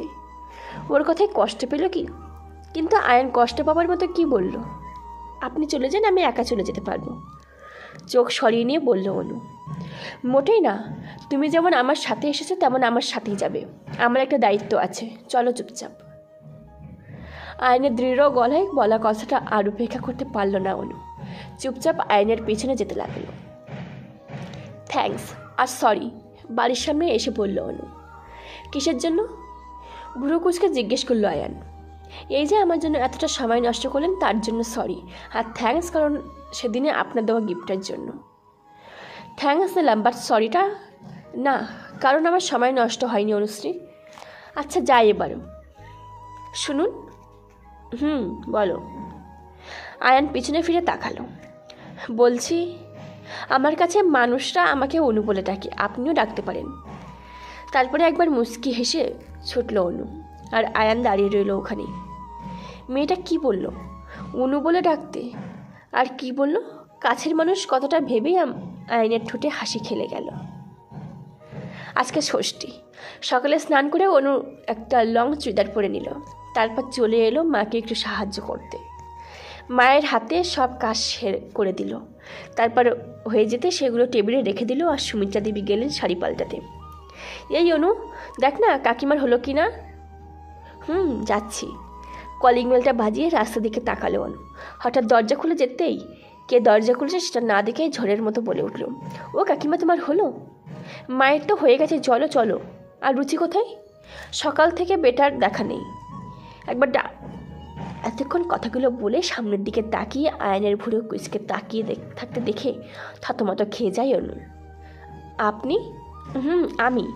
ঝড়ের মতো বলেই চলেছ, এত শক্তি পাও কোথায়? এই সরুন তো, ভিতরে যেতে দিন। আয়নকে ঠেলে ভিতরে চলে এলো অনু, তারপর চলে গেল সোজা ওর মায়ের কাছে। আজকে পাড়ায় সাংস্কৃতিক অনুষ্ঠানে আয়োজন করা হয়েছে। পাড়ায় সকলে যারা কিছু করতে পারে, মানে নাচ গান আবৃত্তি এইসব করবে। সকলেই সন্ধ্যে 7টার সময় এসে হাজির হলো মাঠে। আয়ান আগেই চলে এসেছে, অনুষ্ঠানের অ্যাঙ্কারিং তো ওই করবে। একে একে অনুষ্ঠান শুরু হলো, সকলে নাচ গান করতে শুরু করলো। রুচুও একটা নাচ করলো। অনুষ্ঠান প্রায় শেষের দিকে হঠাৎ একটা নাম দেখে আয়ান থেমে গেল। কাগজে জলজল করছে অনুশ্রী রায় গান। আয়ান কি ঠিক দেখলো? এই মেয়ে গান করবে? ও তো ভেবেছিল ওটা রেকর্ডিংয়ে চলে, তাহলে কি সত্যি এই মেয়েই গান করে? আয়ান কিছু ভাবলো না, ঠোঁট চেপে হাসলো, তারপর নাম অ্যানাউন্স করলো। এখন সঙ্গীত পরিবেশনা করবে অনুশ্রী দত্ত। কথাটা বলতে চারিদিকে হাততালির শব্দ শোনা গেল। চারিদিকে অন্ধকার নেমে এলো। আয়ান দেখলো ইতিমধ্যে স্টেজের মাঝে কেউ এসে বসেছে। আলো জ্বলতে দেখা পাওয়া গেল সেই ভুবন ভুবল্লানা হাসির। মেয়েটা শাড়ি পরেছে। আয়ান তো এত ব্যস্ত যে খেয়াল করেনি। সাদা শাড়িটাই মেয়েটাকে অনেক সুন্দর লাগছে। আয়ান তাকিয়ে রইল মেয়েটার দিকে। হাতে তার সেই বিক্রমের গিফট করা গিটার। চোখ বন্ধ করে একটা বড় শ্বাস নিল অনু, তারপর চোখ খুলে একবার চারিদিকে তাকালো, তারপর সুর তুলল গলায়। গান শেষ হতে সকলের হাততালির শব্দে আয়ান ফিরে আসলো বাস্তবে। তাকিয়ে দেখলো অনু ততক্ষণে নেমে পড়েছে। আয়ান নিজের কাজ শুরু করে দিল, কিন্তু চোখ বরাবর চলে যাচ্ছে দূরে থাকা মেয়েটার দিকে, যার চোখে মুখে হাসি লেগেই আছে। এত কেন হাসে মেয়েটা জানে না, হাসলে মারাত্মক লাগে তাকে। আয়ান, এই আয়ান, কোথায় হারিয়ে গেলি? এরপর তো তোর গান আছে। এই আয়ান। আচমকা ঠেলা খেয়ে আয়ান যেন বাস্তবে ফিরল। এতক্ষণ কী ভাবছিল? হ্যাঁ রে বল। পাশে তাকিয়ে বলল, ওদের পাড়ার রমেশকে। কোথায় হারিয়ে গেছিস রে ভাই? কতক্ষণ ধরে ডাকছে। না বল না, কি হয়েছে? এরপর তো তোর গান, যা আমি সামলে নিচ্ছি। রমেশের কথা সম্মতি জানিয়ে আয়ান চলে গেল। এরপর ও তো গান করবে। আয়ানের নাম ডাকতেই আয়ান স্টেজে উঠে পড়ল। চারদিকে অন্ধকারের মাঝে আয়ানের চোখ খুঁজে নিল প্রিয় মানুষটাকে। আয়ান এক দৃষ্টিতে তাকিয়ে গাইতে শুরু করলো। আজকেও অনু সকালে উঠে রেডি হয়ে নিয়েছে। কালকে রাত করে শুনে এসেছে আজকে নাকি কলাবউ স্নান করানো হয়, তারপর মাকে বস্ত্র পরানো হবে, আর পুজোও শুরু হবে।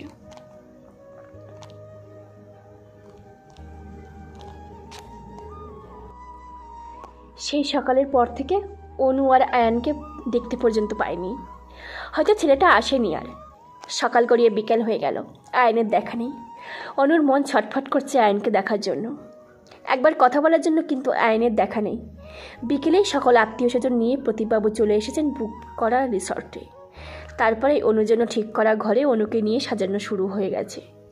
প্রায় 2 ঘন্টা ধরে আর্টিস্টরা অনুকে সাজাচ্ছে, কিন্তু অনুর সেদিকে কোনো ধ্যান নেই। ও শুধু এক মনে আয়নের কথা ভাবছে। তনুরা গেছে পার্লারে সাজতে। ম্যাম হয়ে গেছে আমাদের সাজানো, একবার আয়না দেখে নিন কেমন লাগছে আপনাকে। একজন মেকআপ আর্টিস্ট মেয়ের ডাকে ধ্যান ভাঙল অনুর। মেয়েটা ততক্ষণে ওকে আয়নার সামনে দাঁড় করিয়েছে। নিজেকে নিজেই চিনতে পারল না অনু। লাল বেনারসি, হাতে শাখা পলা, সাথে সোনার গয়না, সব মিলিয়ে অনুকে সত্যিই বধূবেশে কোনো রানীর চেয়ে কম লাগছে না। কিন্তু এখনও তার সাজ পুরো হয়নি। সেটা হবে বিয়ের মণ্ডপের সিঁধির সিঁদুরের ছোঁয়ায়। আজকে অনুর বিয়ে, আর কয়েক মুহূর্ত পরে অনু অন্য কারো নামে সিঁদুর পরবে। এত কষ্ট হয় বুঝি ভালোবাসার মানুষকে না পেলে? ম্যাম, কোথায় হারিয়ে গেলেন? ঠেলা মারল মেয়েটি। হ্যাঁ বলো, কিছু বলছিলে? অনু তাকালো মেয়েটার দিকে। হ্যাঁ বলছি, আপনাকে কেমন লাগছে বললেন না তো? সাজ পছন্দ হয়েছে তো? ও কি বলবে, আমি বলছি। খুব সুন্দর লাগছে আমার অনুরানীকে, একেবারে রাজরানী। আচ্ছা, আমরা তাহলে আসি, বলে মেকআপ আর্টিস্টের মেয়েগুলো ঘর থেকে বেরিয়ে গেলেন। আর অনু এসে দাঁড়ালো অনুর সামনে। কী রে, আমাদের কোণে মুখটা এমন গোমরা করে আছিস কেন? আজ যে তোর বিয়ে রে ছড়ি, আজকের পর বর তোকে কত ভালোবাসবে বলতো, বলেই অনুকে জড়িয়ে ধরল তনু। আমি বিয়ে করব না তনু, আমি তোদের ছেড়ে যাব না। অনুর কথায় তনু কিছু বলবে তার আগে প্রতীকবাবুর গলার স্বর শোনা গেল। তাহলে যে এবার তোর বর আর তোর শ্বশুর দুজনেই আমাদের মেরে ফেলবে রে মা, তাকে তো কম দিন অপেক্ষা করেনি। প্রতীকবাবুকে দেখে তনু হেসে চলে গেল, আর অনু জল ভেজা চোখে তাকিয়ে রইল বাবার দিকে। আমার ছোট্ট মেয়েটা আজ কত বড় হয়ে গেল, আজ নাকি তোর বিয়ে। এই তো কদিন আগে সারা বাড়ি মাতিয়ে রাখতিস, আর ছোটো ছোটো পায়ে হেঁটে বেড়াতিস এই ঘর থেকে ও ঘর, আর আজ তুই নাকি অন্যের ঘরে যাবি। বাবার আবেগপ্রবণ কথা শুনে অনু বাবাকে জড়িয়ে দিল, তারপর বলল, আমি যাব না বাবা, তোমাকে ছেড়ে মাকে ছেড়ে আমি কি করে থাকবো। মেয়ের এই অবুঝ কথা নিঃশব্দে হাসলেন প্রতীকবাবু। তিনিও যে চান মেয়েকে রেখে দিতে নিজের কাছে। এই 20 বছর যেমন মেয়েকে মানুষ করেছেন, বাকি জীবন কি তিনি পারবেন না মেয়েকে খাওয়াতে? তাহলে কেন তাকে পাঠিয়ে দিতে হয় অন্যের কাছে? কেন এই অদ্ভুত নিয়ম গড়ে তুলতে সমাজ? তবুও নিজের কষ্ট বুকে চেপে তিনি মেয়েকে সামলালেন। তা বললে কি হয় মা, মেয়েদের জীবনই তো এমন রে। একটা মেয়েই তো পারে একটা সুন্দর সংসার গড়তে, পরকে আপন করতে। ছেলেদের কাছে কোথায় অত ক্ষমতা? মেয়েদের সহ্য ক্ষমতা যে অসীম, তাই তাকেই সব কষ্ট সহ্য করতে হয়। তোর মাও তো একদিন এইভাবে এসেছিলেন আমাদের বাড়ি, তারপর আমাদের সকলকে আপন করে নিয়ে নিজের সংসার গড়ল। বাবার কথায় আর কিছু বলতে পারল না অনু। সত্যি তো, তার মাও তো এসেছে অন্যের বাড়ি থেকে, তারপর এসে তার বাবার সাথে সুন্দর সংসার করছে। আচ্ছা, ও কি সুন্দর সংসার করতে পারবে? অঙ্কুরের সাথে মানিয়ে নিয়ে চলতে পারবে? ভাবনার জেলে টান পড়ল প্রতীকবাবুর কথায়। কিছু ভাবিস না মা, সব ঠিক হয়ে যাবে। যারটা তোকে তুলে দিচ্ছি সে তোকে খুব ভালো রাখবে। আমি হয়তো তোকে কষ্ট দিয়েছি না বুঝে কিংবা জেনে শুনে, কিন্তু সে তোকে একটুও কষ্ট পেতে দেবে না, কথা দিচ্ছি আমি তোকে। বাবার কথায় অনু মাথা নাড়ল, আর প্রতীকবাবু মেয়ের মাথায় হাত বুলিয়ে দিলেন। সুমিত্রা দেবী মেয়েকে দেখতে এসেছিলেন।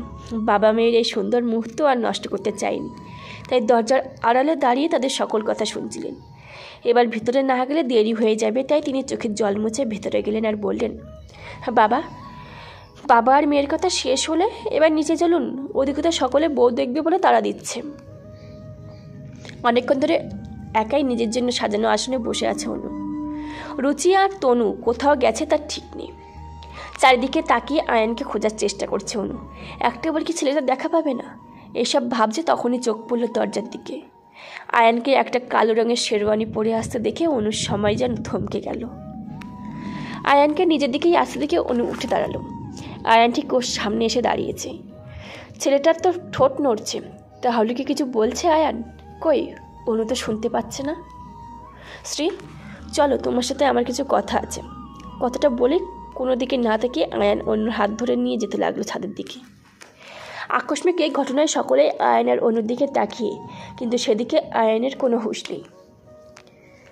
একেবারে ছাদে এসে থামলো আয়ান। অনুর দিকে তাকিয়ে দেখলো মেয়েটা একভাবে ওর দিকে তাকিয়ে আছে। কিছু না বলে আয়ান চাপড়ে ধরলো অনুকে।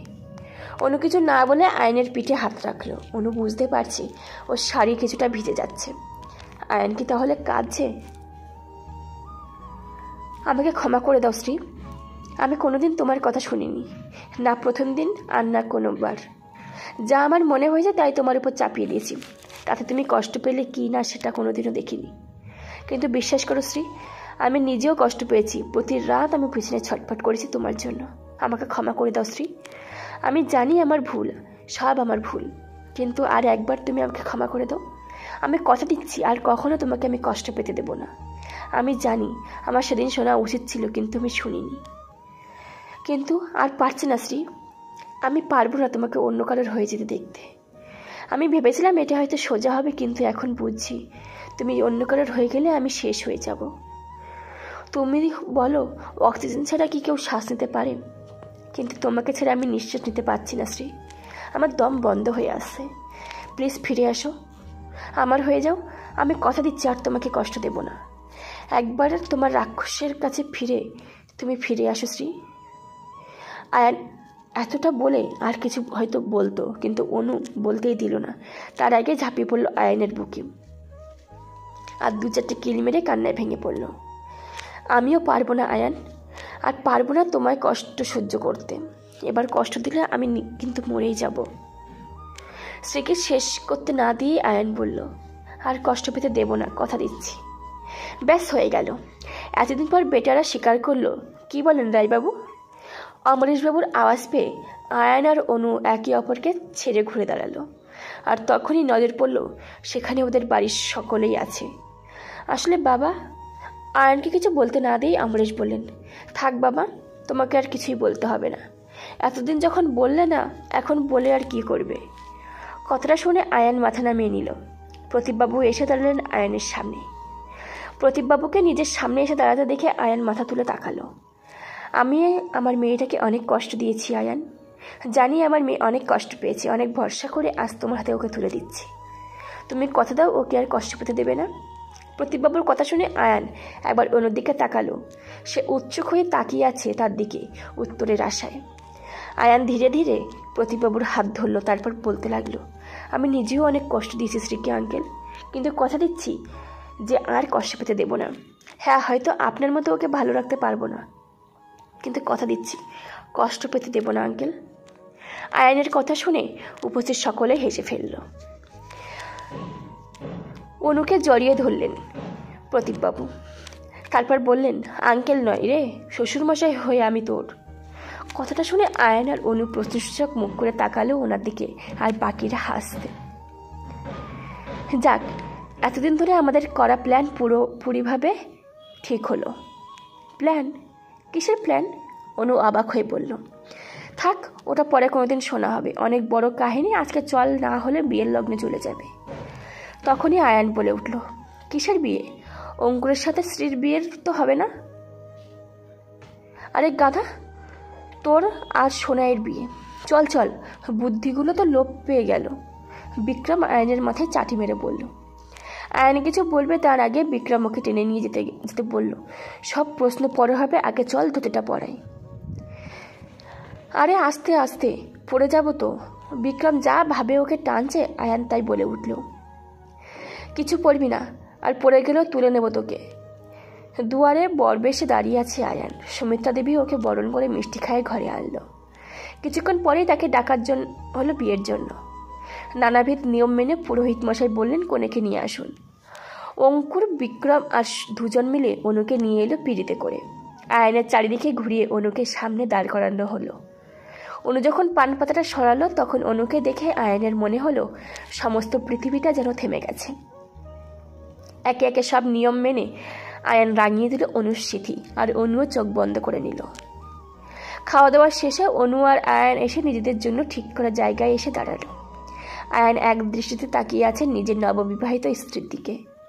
আয়ানকে নিজের দিকে তাকিয়ে থাকতে দেখে অনু বলল, কি দেখছো? তোমাকে। এতদিন কোথায় ছিলে? মুখ বেঁকালো অনু, আর তা দেখে আয়ান হেসে ফেলল। ভালোবাসি পাগলি, অনেক ভালোবাসি। এই পাশের বাড়ির দুষ্টু মিষ্টি মেয়েটাকে আমি ভালোবাসি। আয়ান অনুর গাল টেনে নিয়ে বলল, আর অনু মুখ কুঁচকে তাকালো আয়ানের দিকে। ঠিক সেই মুহূর্তেই ওই সময়টাকে ফ্রেমবন্দি করলো কোনো এক ফটোগ্রাফার তার ক্যামেরায়।